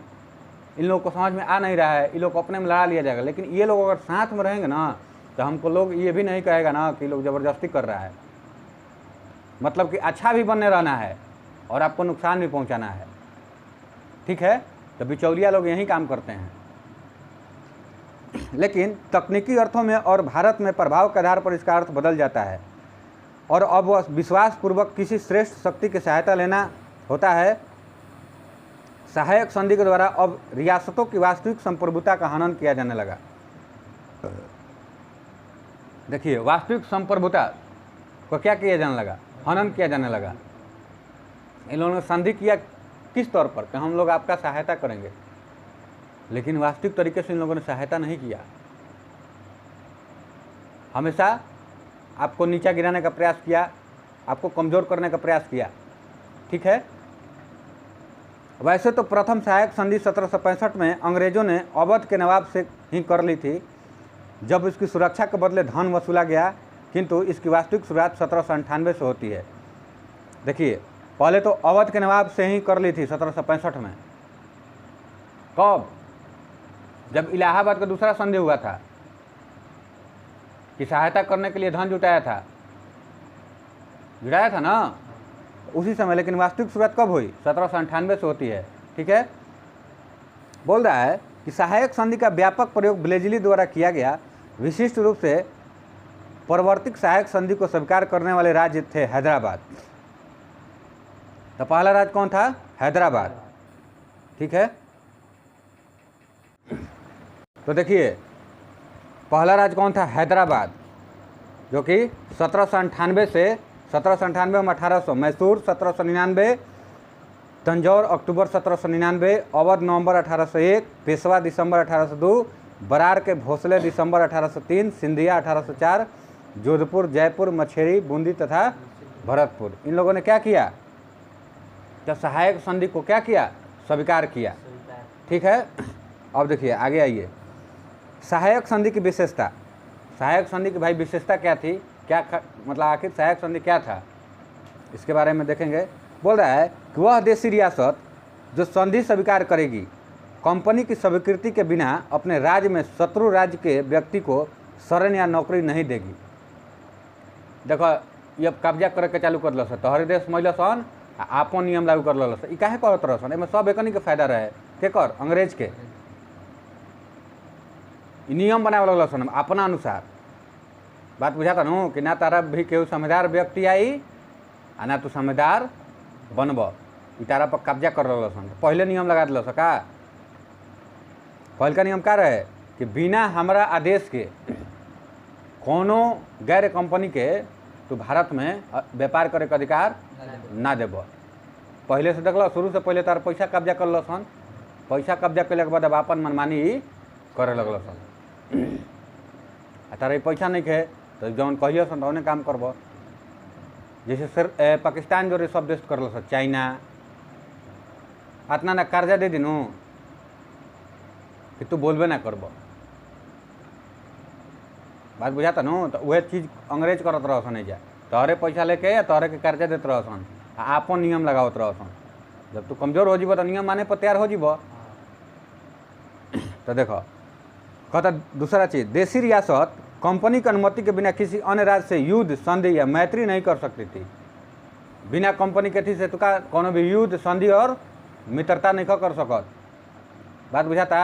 आ बिना मित्रता के लिए चली। आज हमनी के रसिया से मित्रता ना रही तेल मिली। आज वैश्विक जितना भी वैश्विक मंच बनल बा, काहे खातिर बनल बा? एक दूसरे के सहायता करे खातिर। बात बुझाता नु? लेकिन अंग्रेज के जब राज करे के रहे, जब पैसा रहे तो ये सब चीज़ पर प्रतिबंध लगावे लगल सन। बात बुझाता नु? कहता देशी रियासतों की रक्षा के लिए कंपनी वहाँ अपनी सेना रखेगी जिसका खर्च उस रियासत को ही उठाना पड़ेगा। नगद धनराशि या राज्य का कुछ इलाका सेना के खर्च के लिए कंपनी को सौंपना पड़ेगा। सेनो का करियो सन कि आपन रखियो सन, लेकिन खर्चा के दी। अब बताओ कितना देश के राजा मूर्ख रहनो करी कि हाथना कनी अत कैला के बाद अब करबो का। पहले तो घुसैल अपन राजा बने के चक्कर में अपने में लड़ के कनी घुसा दिल, जब घुस गल तब कुछ कर नहीं कर सकत। अब धीरे धीरे अपन मनमानी करबे करियो सन, कैसे कि तारा के पैसा से कमजोर बना दिल। तार केंद्रीय सत्ता मुगल साम्राज्य के पतन कर दिल सन छल कपट करके। तारा भी कोनो केंद्रीय सत्ता है नहीं खे, तारा घर के गार्जियने के हैक कर लेलन स। तो जब तार बढ़िया मार्गदर्शक ना देख जीवन में, कोई भी व्यक्ति के जीवन में अगर रुपया पैसा से भी बढ़कर देखा जाए किसी के व्यक्ति के जीवन में, तो कौन व्यक्ति होता है जो उसको अच्छा, उसके लिए जो अच्छा मार्गदर्शक होता है। समझें? तो जीवन में एक अच्छे मार्गदर्शक की बहुत जरूरी है। जैसे हनुमान जी को जब नदी पार करना था तो उनको नहीं पता था कि हम नदी पार कर सकते थे, लेकिन उनके साथ थे जमंत जी। तो उन्होंने ही बताया कि आपके पास इतना क्षमता है कि आप क्या कर सकते हैं, आप ये नदी क्या बड़े बड़े समुद्र को आप क्या कर सकते हैं, पार। तो देशी रियासत कंपनी की अनुमति के बिना किसी अन्य राज्य से युद्ध, संधि या मैत्री नहीं कर सकेगी। ठीक है। और देखिए तीसरा पॉइंट, देशी रियासतों की रक्षा के लिए कंपनी वहाँ अपनी सेना रखेगी जिसका खर्च उस रियासत को ही उठाना पड़ेगा। ठीक है। और नगद धनराशि या राज्य का कुछ इलाका सेना के खर्च के लिए कंपनी को सौंपना पड़ेगा। ठीक है। नेक्स्ट देखिए, बोल रहा है कि देशी रियासतें शासन प्रबंधन के लिए अपने दरबार में एक ब्रिटिश रेजिडेंट रखेगी। तो सब अपना क्या करना होगा, सब मनमानी कहा जाएगा इसको। ठीक है। कंपनी राज्यों की आंतरिक एवं बाह्य आक्रमण से सुरक्षा करेगी। क्या बोलता था लोग, प्रलोभन देता था लोग कि कंपनी क्या करेगी, आपको आंतरिक और बाह्य आक्रमण से क्या करेगी, सुरक्षा प्रदान करेगी। ठीक है। ये सब क्या है, प्रलोभन है। अगर आपके पास पैसा है तो आप अपना सुरक्षा नहीं कर पाइएगा, लेकिन अपने अंदर क्या होना चाहिए, एक कॉन्फिडेंस होना चाहिए। ठीक है। अगर कॉन्फिडेंस रहेगा तो आप कहीं भी जीत जाइएगा। इसके बाद देखिए, सहायक संधि से कंपनी को लाभ। सहायक संधि से कंपनी को क्या क्या लाभ हुआ। ठीक है। कहता कंपनी के लिए सहायक संधि एक वरदान सिद्ध हुई। सहायक संधि से कंपनी को निम्नलिखित लाभ हुए। सहायक संधि से क्या क्या लाभ हुआ, बोला कि देशी रियासतों से फ्रांसीसियों का प्रभाव पूर्णतः समाप्त हो गया।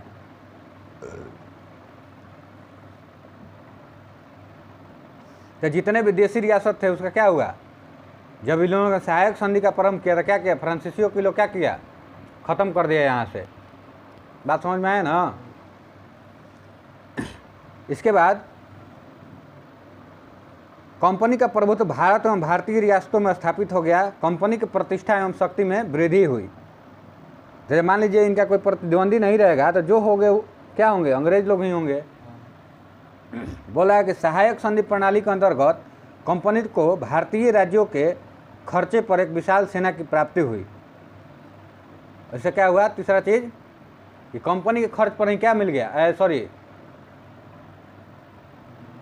भारतीय राज्यों के खर्चे पर क्या हुआ, एक विशाल सेना मिल गया। मतलब सेना काम करेगा किसके लिए, कंपनी के लिए, लेकिन खर्चा कौन देगा, भारतीय लोग देंगे, भारतीय राजा देंगे। ठीक है। दूसरा चीज, इस प्रणाली से कंपनी के विरुद्ध फ्रांसीसियों द्वारा रची जाने वाली साजिशों को पूर्णतः विफल करने में सफलता मिली।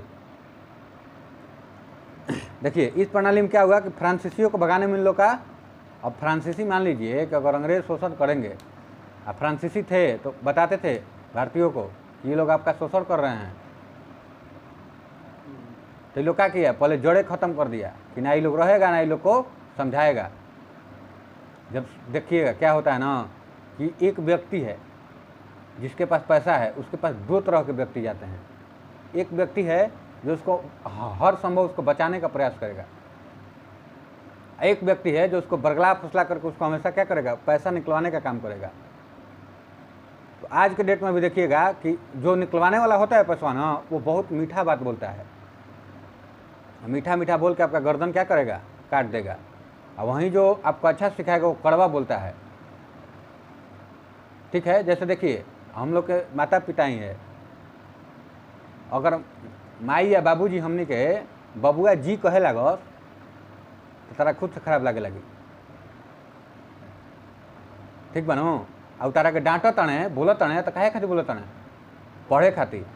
ठीक बा, आ उहे जौन बीच बचवा कही कि बे पढ़ के का होई, चलो कमाए ना, बुझाइल। उतारा का हमेशा गलती सिखाई। तो उहे अंग्रेज कर रहा था कि फ्रांसीसी लोग इसको सिखा रहे थे, अगर मान लीजिए बताएंगे ना कि गलत कर रहा है तो इसी लोग का ख़त्म कर दिया कि ना इन लोगों के पास कोई बुद्धि देने वाला रहेगा तो इन लोग हम लोग अच्छे से क्या करेंगे, शोषण करेंगे।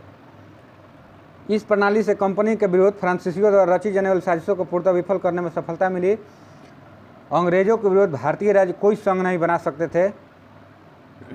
कंपनी का सामरिक महत्व के स्थानों पर भी नियंत्रण स्थापित हो गया। नेक्स्ट देखिए, कंपनी भारतीय राजाओं के आपसी विवादों में मध्यस्थ बन गई। सहायक संधि के फलस्वरूप कंपनी की साम्राज्यादी सीमाएं काफ़ी बढ़ गई। इस संधि के द्वारा देशी राज्य कंपनी का संरक्षण स्वीकार कर संतुष्ट हो गए, जिससे कंपनी के विरुद्ध बढ़ती शत्रुता की भावना को नियंत्रित करने में अभूतपूर्व क्या मिली, सफलता प्राप्त हुई। ये क्या किया कि आप ही लोगों को मिलकर छल कपट करके और साम्राज्य विस्तार कर किया अपना। ठीक है, इसके बाद देखिए सहायक संधि का देशी रियासतों पर प्रभाव। सहायक संधि प्रणाली जहां एक और अंग्रेजी साम्राज्य के लिए लाभदायक सिद्ध हुई, वहीं देशी राज्यों को इस प्रणाली ने अत्यधिक हानि पहुंचाई। ठीक है, बोल रहा है कि सर थॉमस मुनरो के शब्दों में देशी रियासतों ने अपनी स्वतंत्रता, राष्ट्रीय चरित्र अथवा वह सब जो देश को प्रतिष्ठित बनाते हैं उन्हें बेचकर सुरक्षा मोल ले ली। थॉमस मुनरो क्या कहते हैं कि देशी रियासतों ने अपनी स्वतंत्रता, राष्ट्रीय चरित्र अथवा वह सब जो देश को प्रतिष्ठा बनाते हैं उन्हें बेचकर सुरक्षा मोल ली। देशी रियासत क्या किया कि प्रतिष्ठा को अपना बेच दिया। अगर मान लीजिए कि आपके पास देश का अधिकार है, आप अधिकार किसी देश को दूसरे देश के हाथों में दे रहे थे, क्या कर रहे हैं, अपना प्रतिष्ठा खत्म कर रहे हैं। आपके पास क्षमता है कि आप चीज़ को मतलब कि उस चीज़ को अच्छे से चला सकते हैं, लेकिन आपने क्या किया, सेफ जोन के लिए दूसरे पर थोपना प्रयास किया कि हमको काम नहीं करना पड़ेगा। तो देखिए, अगर आपको कोई भी चीज़ में हो, राजनीतिक हो, पढ़ाई लिखाई हो, XYZ कुछ भी हो, अगर आपको सफलता प्राप्त करना है तो उसमें खुद से मेहनत करना पड़ेगा। आपको कोई भी चीज़ जीवन में करना है तो उसके लिए क्या करना पड़ेगा, खुद से मेहनत करना पड़ेगा। अगर आप हमेशा किसी और के सहारे चलिएगा तो हमेशा क्या कीजिएगा, हारिएगा। तो देशी रियासतों जो राजा लोग थे, इन्होंने यही करने का प्रयास किया, अपने प्रतिष्ठा को बेच दिया, अपने धन दौलत को गंवा दिया, दूसरे के हाथों में दे दिया। तो क्या किया, ये लोग हार गए। इससे क्या हुआ, अंग्रेजों को फ़ायदा हुआ। आपको खूब सेफ जोन दिया कि चलिए आपको आराम से AC लगा है, अच्छे से रहिए। ये लोग क्या किया, मेहनत किया। तो देखिए क्या होता है, आदमी बोलते हैं ना कि 2 नंबर धंधा करने वाला आगे क्यों बढ़ता है। बहुत मेहनत से काम करता है। 2 नंबर धंधा करने वाला व्यक्ति मेहनती होता है। बहुत ज़्यादा मेहनत करता है, लेकिन ये चीज़ आदमी मानने को तैयार नहीं है। ये चीज़ आप मानने के लिए तैयार नहीं होते हैं। आप 2 बजे रात को सोए हुए हैं और 2 बजे रात को जग के जा रहा है, मोबाइल देख रहा है कि भाई हमारा बालू का बिजनेस, बालू का ट्रैक्टर हमारे कहाँ भी है, बालू का ट्रक हमारे कहाँ से आवता। तो 2 बजे इंसान जगा हुआ है, आप 2 बजे क्या हैं, सोए हुए हैं, तो संपत्ति किसके पास आएगा। जो ज़्यादा रहेगा, हाँ, जो ज़्यादा मेहनत करेगा उसके पास संपत्ति आएगा। आदमी लेकिन इस चीज़ को मानने के लिए तैयार नहीं है। ठीक है, तो ये लोग क्या कर रहा था, ये लोग मेहनत कर रहा था। अब भारतीय राजा जो थे, हम ऐसो आराम में रहते थे, हमेशा आराम करने के चक्कर में ये लोग रहते थे। ठीक है, अब देखिए, निस्तरीकरण एवं विदेशी नीति पर कंपनी के सर्वोच्चता स्वीकार कर देशी रियासत के शासक नाम मात्र के शासक बनकर रह गए एवं उनकी सार्वभौमिक शक्ति समाप्त हो गई। सहायक संधि स्वीकारने वाले राज्य शीघ्र ही दिवालिया हो गए। अंग्रेजों की धन की मांग निरंतर बढ़ती चली गई। जिसे देने में राज्य सक्षम नहीं थे, फलतः रियासतों पर अत्यधिक कर्ज का बोझ पड़ता चला गया। देखिए अब आप आराम करने लगिएगा तो ये लोग क्या करने लगा, ज़्यादा आप लोग को क्या करना पड़ेगा, हमेशा आप ही का पैसा ले लिया, आप ही को बोला कि अब आप ही कर्ज लीजिए हमसे, आप ही को पैसा लेकर के आप ही को क्या करने लगा, कर्ज देने लगा। ठीक है। सेना पर अत्यधिक व्यय होने के कारण देशी रियासतों की अर्थव्यवस्था चरमरा गई, क्योंकि सेना का खर्च किनको देना पड़ता था, भारतीय राजाओं को। वे सेना का खर्च उठाने में असमर्थ सिद्ध होने लगे, जिसका परिणाम यह हुआ कि देशी रियासतों को अपने बहुत बड़े प्रदेश से हाथ धोना पड़ा। तो भाई सेना जहाँ पैसा देगा लोग वहीं ना जाएगा लोग, इन लोगों के पास तो पैसा था नहीं, ये लोग क्या हुए, धीरे धीरे खत्म होते चले गए। संरक्षित राज्यों के सैनिक बेरोजगार हो गए, क्योंकि उन्हें सेना रखने का अधिकार नहीं रहा। अब आइए, संबंधित राज्य ब्रिटिश कंपनी पर निर्भर हो गए, अतः प्रजा के प्रति उत्तरदायित्व की भावना समाप्त हो गई। फलतः प्रजा के विद्रोह के भय से अभी तक जो राजा उत्तरदायित्व महसूस करते थे, वह ब्रिटिश की सुरक्षा छतरी प्राप्त होने से विद्रोह का भय भी समाप्त हो गया। ऐसे में देशी शासक विलासी एवं अकर्मण्य हो गए। बताए हैं ना, देशी शासक तो क्या थे, विलासिता में चले गए थे लोग। ठीक है। देखिए क्या होता है ना, इसको व्यक्तिगत तौर पर आप समझिए कि आप देखिएगा परिवार में जिसके पास पैसा हो जा रहा है ना, वो अपने परिवार में ही कमज़ोर व्यक्ति को हे दृष्टि से देखने लग रहा है। वहीं भाई, मान लीजिए कि आप 2 भाई 3 भाई हैं, मान लीजिए एक भाई है जो बड़ा भाई है, वो क्या किया, घर में गरीबी का माहौल है, बड़ा भाई क्या किया कि कमाने निकल गया। वो सोचा कि चलो हम नहीं पढ़े तो क्या हुआ, बाकी जो भाई लोग हैं इसको हम शिक्षा दे दें, ताकि हम लोग क्या करेंगे, उसका मानसिकता क्या है कि हम लोग आगे बढ़ेंगे। उन्होंने अपना हर शौक को मिटाया घर को आगे बढ़ाने के लिए। लेकिन वही भाई जब नौकरी ले लेता है तो सबसे पहले किसको टॉर्चर करना प्रारंभ करता है, उसी भाई को जो उसको किसानी करके बाहर से पैसा कमा करके उसको पढ़ाया लिखाया। अब क्या करता है, उसी से बड़ा बनने लगता है। लेकिन क्या होता है, अंत में कुछ नहीं होता है। वो जो व्यक्ति संघर्ष किया है उसका तो आप कुछ नहीं कर पाएंगे। ठीक है, वो संघर्ष किया, अपना व्यक्तिगत जीवन बिताया, मृत्यु तो सबका निश्चित है भाई, मर गए। लेकिन आपका क्या होगा आगे, कि आपके पास जरूर एक बिचौलिया आएगा जो आपको क्या कर देगा, बर्बाद कर देगा। यानी बोलते हैं ना कि स्वर्ग नरक ऊपर में है, कोई स्वर्ग नरक ऊपर में नहीं है, सारा स्वर्ग नरक इसी धरती पे है। आप जैसा कीजिएगा वैसा पाइएगा। इसीलिए आपके जीवन में अपने जीवन से हर संभव प्रयास यही करना चाहिए कि मेरे जीवन से किसी और को कोई नुकसान ना हो। बाकी आपके जीवन में जो भी आनंद है उसको एंजॉय कीजिए, लेकिन अपने से किसी और को नुकसान मत पहुंचाइए।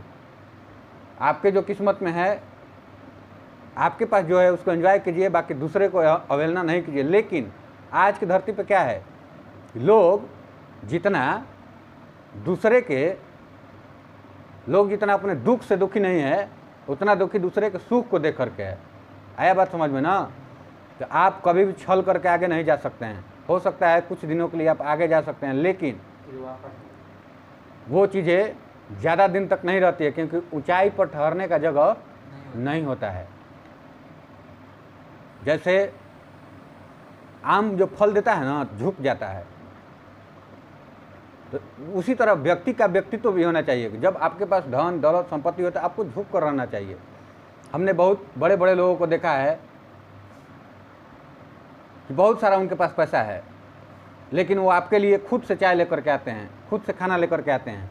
लेकिन वहीं जो 10-20 हज़ार रुपया है वो क्या कर रहा है, घमंड में हो जा रहा है, आपसे अच्छे से बात नहीं करेगा। तो क्या है, वो सब बर्बादी का निशानी है। आया बात समझ में ना। तो देखिए, देशी राज्यों की अर्थव्यवस्था कमजोर होने से हस्तशिल्प उद्योगों, तो ये चीज़ जो कहानी हम बताएं इससे क्या समझ में आया कि जब ये लोग, मान लीजिए कि राजा कैसे बना है, प्रजा ने सहयोग किया है तभी तो बना है। जैसे हमने बताया ना स्टोरी कि बड़ा भाई जब कमाने निकल गया तभी तो छोटा भाई पढ़ के नौकरी लिया। अब उसी को तुम दबाओगे और तुमको लग रहा है कि हम घर में नौकरी करके एसी लगवा ली, ये कर ली, वो कर लिए, मेरा भाई गरीबी में गुजर रहा है, तो वो कोई बड़ा चीज़ नहीं है। तो वही चीज़ अंग्रेज़ों ने क्या किया कि इन लोगों को खूब ऐशो आराम दिया। इन लोगों को प्रजा से कोई मतलब था नहीं, लेकिन बाद में दिक्कत किसको होने लगा? इन्हीं लोग को दिक्कत होने लगा। इन लोग को सब चीज़ छीन लिया इन लोगों से, तब इन लोग को समझ में आया करे ये तो गलती हो रहा है। तो अब पश्चाताप क्या हो, तो जब चिड़िया चुन गई खेत।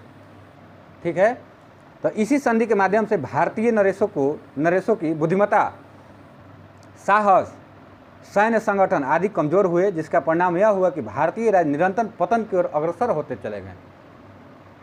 ठीक है, ये सब आपका बोले हैं ना कि जब आप बड़े भाई से छल कर लीजिएगा तो आपका क्या होगा, हो जाएगा, चाहे आपका बेटे हो जाएगा बदमाश, क्या कीजिएगा, सब धन ताप जाएगा।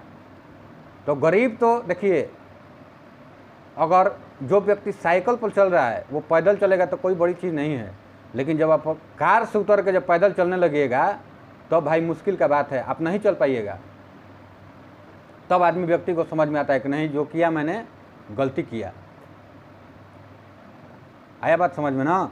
अब देखिए, इंदौर के होलकरों ने सहायक संधि स्वीकार नहीं की थी। तो डायरेक्ट याद रखिएगा कि कौन ऐसे देसी रियासत थे जो कि सहायक संधि स्वीकार नहीं किया था। तो कौन नहीं किया था जी? तो इंदौर के होलकर।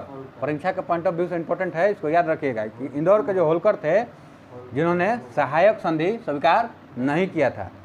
अब देखिए मूल्यांकन बोल रहा है कि सहायक संधि वास्तव में किसी भी राज्य की संप्रभुता को अधिग्रहित करने वाला दस्तावेज था। मतलब सहायक संधि जो था किसी भी देश का संप्रभुता को छीन लेता था। संप्रभुता का मतलब समझते हैं? जब हम पॉलिटी पढ़ेंगे तो संप्रभु शब्द आता है ना कि हम भारत के लोग भारत को संपूर्ण प्रभुत्व संपन्न, तो संप्रभु शब्द आता है जिसको इंग्लिश में सॉवरेंटी बोलते हैं। संप्रभुता का मतलब क्या होता है? संप्रभुता का मतलब ये होता है कि हम अपने आंतरिक और बाह्य निर्णय लेने में खुद सक्षम हैं। उसको क्या बोला जाता है? एक संप्रभु। उसको क्या बोलता है? संप्रभु। तो सहायक संधि जब लाया ना तो भारतीय राजा से क्या हुई? संप्रभुता छीन गई। अब इन लोग के पास कुछ नहीं था। वो लोग तो पहले ही सहायक संधि में क्या क्या रिस्ट्रिक्शन लगाया मैंने पढ़ा ही कि आप बिना मेरे इजाज़त के बदौलत कोई भी कंपनी को व्यापार का अधिकार नहीं दे सकते हैं, अपनी सेना नहीं रख सकते हैं। आया बात समझ? अगर सेना रखिएगा तो खर्चा आप दीजिएगा, लेकिन सेना का कंट्रोल कौन करेंगे? हम करेंगे, कंपनी करेगा। आया बात समझ में ना? तो जिसके तहत राज्यों को स्वयं अपनी रक्षा करने का, कूटनीतिक संबंध स्थापित करने का, विदेशियों को नियुक्त करने का और यहाँ तक कि अपने पड़ोसियों के साथ हुए विवादों का समाधान करने का अधिकार प्राप्त नहीं था। निश्चय ही यह प्रणाली भारतीय राज्यों के लिए एक मीठा बीज थी। एक मीठा बीज, जैसे मीठा बात हम कब से बता रहे हैं ना कि जो चुंगलखोर किस्म का आदमी होता है उसका स्वर बहुत मीठा होता है। बहुत मीठा मीठा बात आपको पुलाएगा, बरगलाएगा, आपको लगेगा कि इससे बेहतर कोई है ही नहीं। आया समझ में ना? लेकिन वो ज़्यादा दिन तक नहीं चलता है। अगर आप समझदार हैं, अगर आपको चीज़ें समझ में आ रही हैं तो आप क्या कीजिए, अगर कहीं भी ऐसा लगे तो वहाँ से आप अपने आप को दूर करने का प्रयास कीजिए, वहाँ से स्थान चेंज करने का प्रयास कीजिए। क्योंकि आपके घर वाले आपको ये संस्कार नहीं सिखाए हैं कि बेटा किसी के साथ छल करो, कपट करो, किसी से कोई भी चीज़ छीन लो, छीन कर प्राप्त कर लो, तो आपसे ये चीज़ हो नहीं पाएगा। और एक बात कि किसी भी एक व्यक्ति के लिए अपना पर्सनल व्यक्तित्व तो कभी खराब मत कीजिए। आप यात्रा में हमेशा चलते रहिए, कहीं ना कहीं वो मोड़ आएगा जहाँ जिस तरह से आप सोच रहे हैं उस तरह का व्यक्ति मिलेगा और आप क्या होइएगा? एक सफल होइएगा। कभी ना कभी वो समय आएगा। लेकिन लोग क्या करते हैं? जल्दीबाजी के चक्कर में गुलामी स्वीकार कर लेते हैं। यही चीज़ नहीं करना है। यही चीज़ जीवन में क्या करना है? नहीं करना है। अपने अंदर कॉन्फिडेंस रखिए और आगे बढ़ते जाइए, निरंतर प्रयास करते रहिए। अपना विचार जो व्यक्तित्व है उसको क्या रखिए, एकदम साफ सुथरा रखिए, ईमानदारी के रास्ते पर चलिए। ये मान के चलिए कि जो भी व्यक्ति ईमानदारी पर चला है, वो धार्मिक तौर पर देखा जाए, व्यक्तिगत तौर पर देखा जाए, XYZ कहीं भी देखा जाए, तो जो भी व्यक्ति ईमानदारी पर चला है उसको कहीं ना कहीं नुकसान झेलना पड़ा है। आया बात समझ में ना? तो पहले आप क्या कीजिए, उदार विचार से रहिए और धीरे धीरे धीरे धीरे लेकिन समय समय पर उसको चेंज करते रहिए। जैसे आदमी, मान लीजिए आपके मन में प्रश्न होता है कि ज़्यादा कठोर रहना चाहिए या ज़्यादा लचीला रहना चाहिए। मतलब ज़्यादा कठोर भी नहीं रहना चाहिए, ज़्यादा लचीला भी नहीं रहना चाहिए। ठीक है, क्यों? क्योंकि वो डिपेंड करता है कि अगला पर्सन कैसा है। आप व्यक्ति का व्यक्तित्व पहचानने का अपने अंदर गुण डेवलप कीजिए। आया बात समझ में ना? हर जगह आप एक विचारधारा से चलिएगा तो आपको कोई रहने नहीं देगा इस धरती पे। आप जब भी आप अच्छे काम कीजिएगा तो आपका विरोध होगा, ये मान के चलिए। लेकिन अच्छा काम को छोड़ना नहीं है। लेकिन यही बात क्या हुई, भारतीय राजाओं को समझ में नहीं आई, जिसके वजह से क्या किए, अंग्रेज अपना प्रभुत्व क्या किए, स्थापित किए भारतीयों पे। ठीक है, आप ही के सेना को बरगलाए, आप ही से पैसा लिए और आप ही से क्या कर लगे, मनमानी करने लगे। ठीक है, देखिए लॉर्ड डलहौजी की व्यक्तिगत सिद्धांत नीति। अब देखिए हम लोग क्या क्या पढ़ लिए, सहायक संधि पढ़ लिए, द्वैत शासन पढ़ लिए। अब देखिए लॉर्ड डलहौजी द्वारा व्यक्तिगत सिद्धांत यानी कि हड़प की नीति। 1848 से 1856 का काल ब्रिटिश कालीन भारत के इतिहास में अत्यंत महत्वपूर्ण काल माना जाता है। इस काल में लॉर्ड डलहौजी भारत का गवर्नर जनरल रहा। ठीक है, वह बहुत ही सक्रिय प्रशासक था। उसने युद्धों और कूटनीतियों से भारतीय राज्यों पर अधिकार करके भारत में ब्रिटिश साम्राज्य का विस्तार किया। किस माध्यम से? युद्ध और कूटनीति के माध्यम से क्या किया? हाँ, इसके बाद देखिए डलहौजी द्वारा जो नीति भारतीय राज्यों के प्रति अपनाई गई वह उसके पूर्ववर्ती गवर्नरों की नीतियों से भिन्न थी। ठीक है, वो लोग क्या करते थे, अप्रत्यक्ष रूप से शोषण करते थे। वो इस तरह से शोषण करते थे कि आदमी को पता भी न चले और मेरा काम भी हो जाए। लेकिन इससे भिन्न नियम इसका था। किसका? लॉर्ड डलहौजी का। देखिए डलहौजी ने इस सिद्धांत पर कार्य किया कि जिस प्रकार भी संभव हो सके ब्रिटिश साम्राज्य का विस्तार किया जाए। ठीक है, उन लोगों ने कुछ चीज़ें छिप के कर रहा था। जैसे सहायक संधि किया था ना, तो सहायक संधि में क्या प्रावधान था कि भाई हम तुमको सुरक्षा करेंगे, ये सब प्रलोभन देता था। लेकिन इसका मतलब ये नहीं था। डलहौजी जब आया ना तो इसका था कि जो मतलब एकदम लांगा था, लांगा किस्म का आदमी था। चाहे जो कुछ भी हो, हमको राज करना है तो करना है, चाहे उसके लिए किसी का मर्डर करना पड़े, कुछ भी करना पड़े, किया जाएगा, लेकिन हमको क्या करना है, यहाँ राज करना है। ठीक है, तो देखिए व्यक्तिगत सिद्धांत यानी हड़प नीति का अभिप्राय क्या था, आखिर भाई क्या था ये? बोल रहा है कि लॉर्ड डलहौजी ने अपने साम्राज्य विस्तार की महत्वाकांक्षा के लिए विलय का सिद्धांत डॉक्ट्रिन ऑफ लैप्स का सहारा लिया। इस सिद्धांत के अनुसार अगर किसी सुरक्षा प्राप्त राज्य का शासक बिना स्वाभाविक उत्तराधिकार के मर जाए तो उसका राज्य उसके दत्तक पुत्र यानी कि गोद लिया हुआ पुत्र को नहीं सौंपा जाएगा। ये जो वंशानुगत जो राजा का बेटा राजा का लोकतंत्र जहाँ नहीं है, वहाँ क्या होता है कि एक राजा है, राजा का बेटा राजा बनेगा, उसका बेटा राजा बनेगा, उसका बेटा राजा बनेगा। लेकिन कोई ऐसा राजा होता है जिनका पुत्र नहीं होता था, वो पुत्र को गोद लेते थे। तो इन्होंने क्या किया कि इस प्रथा को ख़त्म किया कि जो व्यक्ति अपने गोद स्वरूप पुत्र की प्राप्ति किए हैं वो पुत्र कभी राजा नहीं बनेगा, वो क्षेत्र क्या होगा, हमारे अधीन आ जाएगा। इसका पहला नीति यही था, जिसको डॉक्ट्रिन ऑफ लैप्स कहा जाता है। बोल रहा है कि ध्यातव्य हो, भारत में गोद लेने की प्रथा प्राचीन काल से विद्यमान रही। भारत में जो गोद लेने की प्रथा थी प्राचीन काल से विद्यमान थी। ठीक है, और धर्म एवं परंपरा दोनों यह अधिकार सदैव रहा।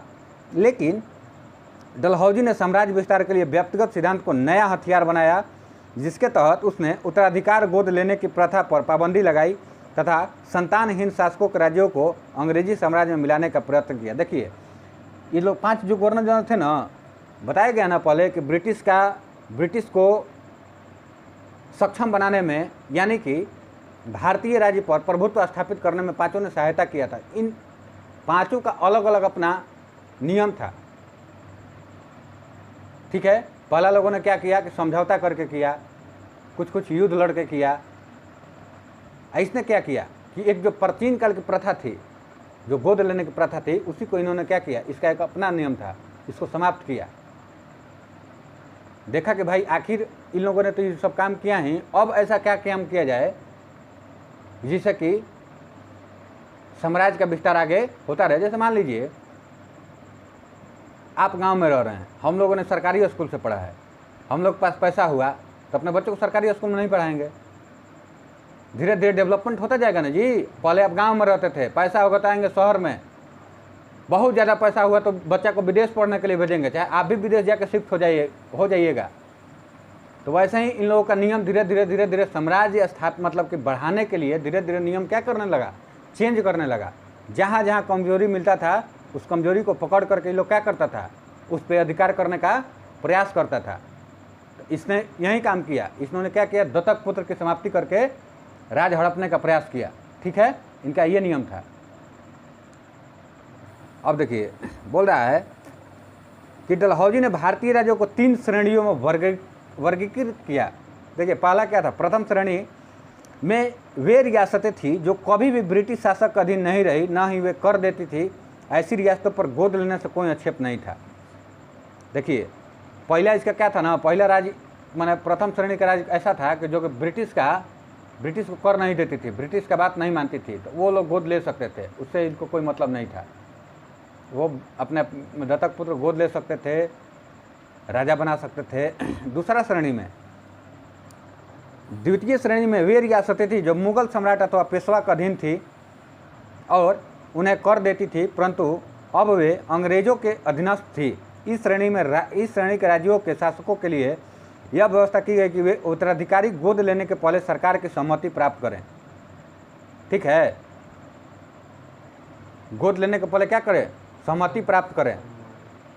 ठीक है, अब अगर आप ऑफिशियली गोद लीजिएगा तब आपको माना जाएगा।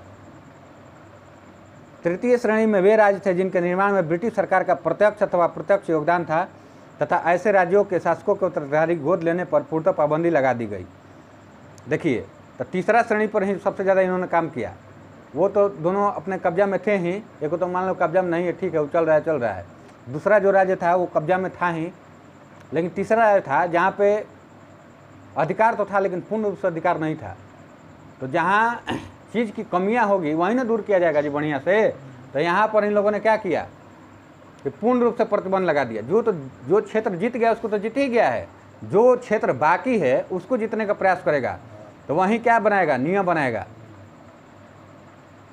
जैसे आपके पास साइकिल है, साइकिल से मोटरसाइकिल हुई, मान लीजिए आपके पास मोटरसाइकिल हो गई तो क्या कीजिएगा, अब कार लेने का प्रयास कीजिएगा। ऐसा थोड़ी है कि 5 को मोटरसाइकिलें खरीदते रहिएगा, कार लेने का प्रयास कीजिएगा ना।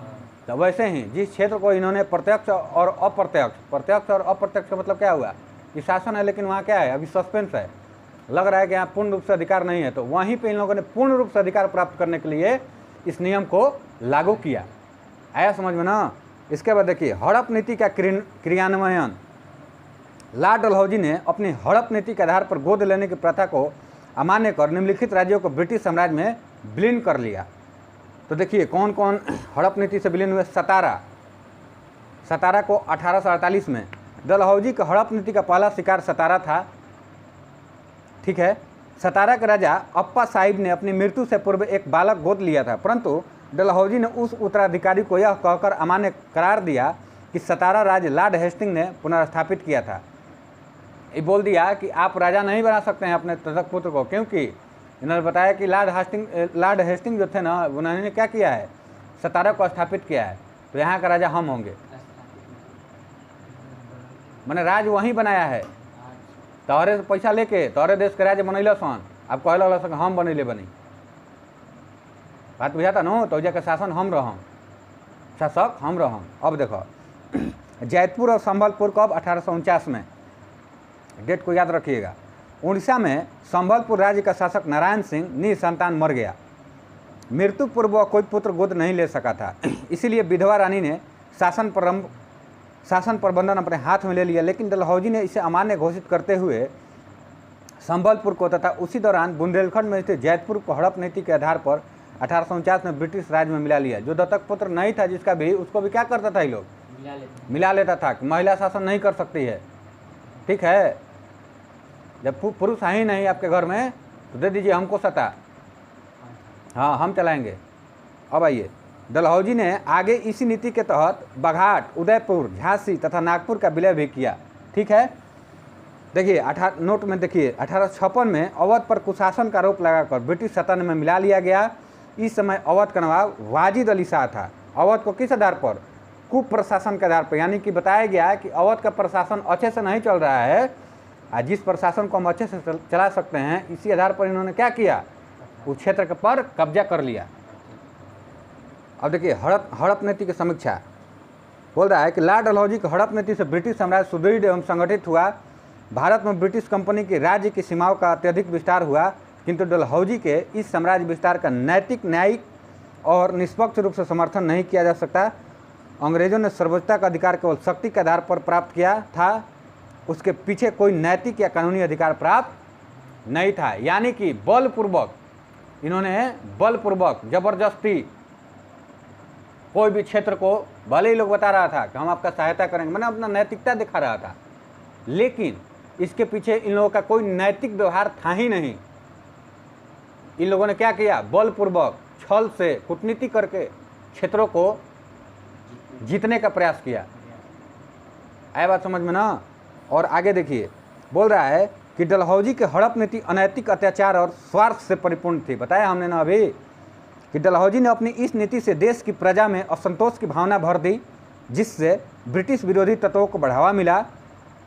परिणामतः डलहौजी के वापस जाते ही 1857 का विद्रोह फूट पड़ा एवं 1858 में ब्रिटिश सरकार ने देशी रियासतों के प्रति अधीनस्थ संघ की नीति अपनाई।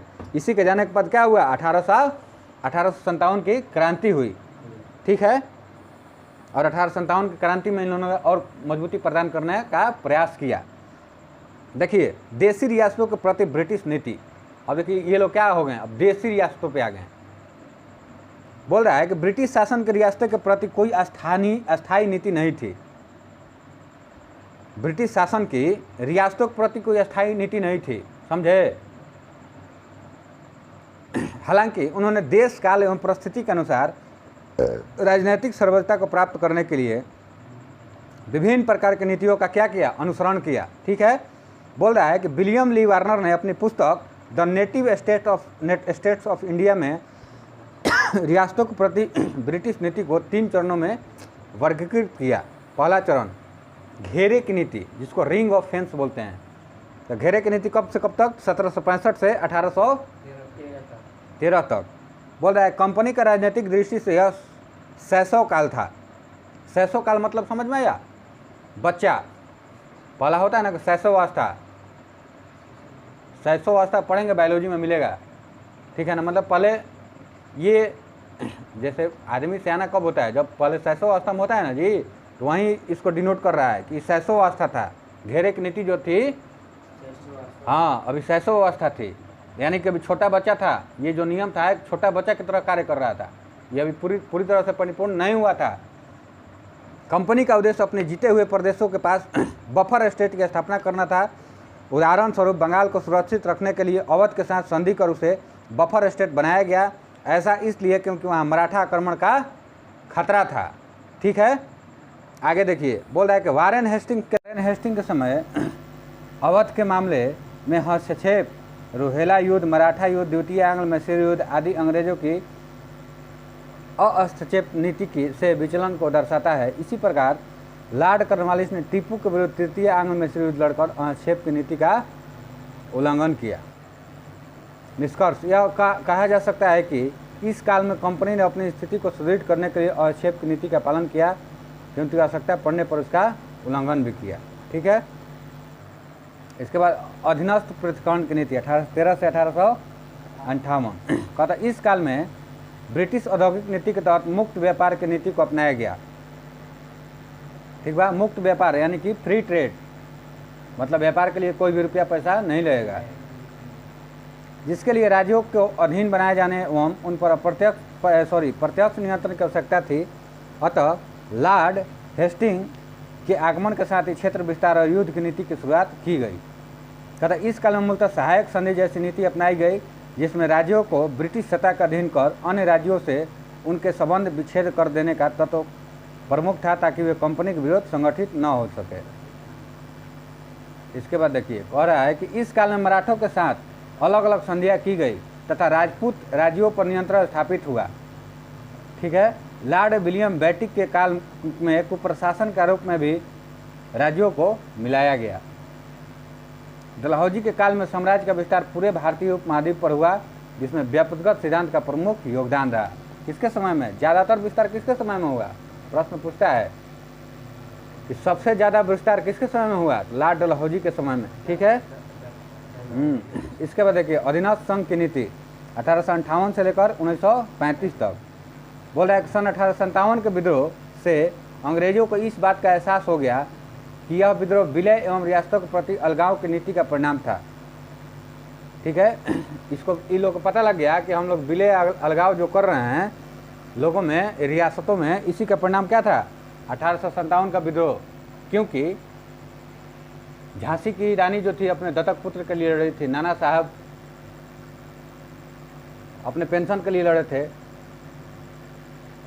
कुंवर सिंह जमींदारी के लिए लड़े थे। तो इन लोग को लगा कि भाई 1857 का विद्रोह इसलिए हुआ क्योंकि इन लोगों को पता चल गया कि हम लोग को अंग्रेज क्या कर रहे हैं, शोषण कर रहे हैं, पता चल रहा है धीरे धीरे। तो इन लोगों ने और अपनी सत्ता को क्या किया? मजबूत करने का प्रयास किया। अतः अंग्रेजों ने एक ऐसी नीति का अनुसरण आवश्यक समझा जिसमें स्थानीय शासकों की वफादारी एवं सहयोग प्राप्त किया जा सके। अतः एक ऐसी नीति बनाई गई जिससे भारतीय रियासतों को अलग न रखा जाए, बल्कि उन्हें भारतीय प्रशासन में श्रेष्ठ स्थान दिया जाए। तो इन लोगों को जब पता चला तो क्या किया? भारतीय रियासतों को अलग करने का जो प्रथा था उसको क्या किया? बंद किया और अपने में मिलजुल कर रहने का मतलब दिखावा के लिए प्रयास किया, ताकि लोगों को लगे नहीं। क्योंकि जब लोगों को लग जाएगा तो लोग आक्रोशित होने लगेंगे ना, लोग आंदोलन करने लगेंगे, ये चीज़ गलत हो रहा है। और देखिए, महारानी विक्टोरिया घोषणा के माध्यम से विलय की नीति का त्याग किया गया एवं कहा गया कि ब्रिटिश सरकार अब भारतीय रियासतों का विलय नहीं करेगी। इसके अतिरिक्त देशी नरेशों को गोद लेने का अधिकार लौटा दिया गया। जब 1857 के विद्रोह के बाद क्या किया गया? गोद लेने का प्रथा फिर क्या किया गया? वापस लौटा दिया गया। क्योंकि इन लोगों से, इसके वजह से इन लोगों को क्या हो रहा था? तो नुकसान हो रहा था। अब अंग्रेजों की नीति यह थी कि कुप्रशासन के लिए शासकों को दंडित किया जाए या आवश्यकता पड़ने पर हटा भी दिया जाए, लेकिन राज्यों का विलय न किया जाए। ठीक है। सन 1876 में देशी रियासतों पर ब्रिटिश सर्वोच्चता को वैधानिक रूप दे दिया गया तथा लॉर्ड लिटन ने महारानी विक्टोरिया को भारत की सम्राज्ञी घोषित किया। ब्रिटिश सर्वोच्चता मुगल सर्वोच्चता का स्थान ग्रहण कर लिया तथा इस तरह से भारतीय रियासतें अंग्रेजों के अधीन हो गई। अब मुगल के बाद कौन आ गए? अंग्रेज। और सब भारतीय क्या हो गए? अंग्रेजों के अधीन हो गए। इस काल में अधीनस्थता के साथ राजनीतिक एकीकरण की प्रवृत्ति उभर कर सामने आई। आधुनिक साधन जैसे रेलवे, डाक, तार, सड़कें, प्रेस तथा शिक्षा व्यवस्था का राजनीतिक एकीकरण में महत्वपूर्ण भूमिका निभाई। इसके बाद इन लोगों ने क्या किया? रेलवे का विकास किया, डाक का विकास किया, तार का विकास किया। जितना भी विकास किया था, ये क्या किया था? अपने फायदे के लिए किया था। लेकिन कुछ चीज़ें अपने फायदे के लिए दुश्मन लोग करते हैं, लेकिन उसमें गलती छोड़ देते हैं। जैसे सुपर 30 जब मूवी देखिएगा तो ऋतिक रोशन का डायलॉग है, क्या है कि हम लोग गरीब उसी दिन मर गए थे जिस दिन गरीब घर में पैदा हुए थे। अमीरों ने अपने लिए अच्छी सड़कें बनवाई, लेकिन हम लोगों के लिए गड्ढा वाला सड़क दिया। लेकिन उन लोगों ने सबसे बड़ी गलती वहीं कर दी कि हम लोगों को छलांग लगाना सिखा दी। ठीक है। तो वहीं बताता है कि समय आने पर अगर सबसे ऊंचा छलांग किसका होगा? गरीबों का।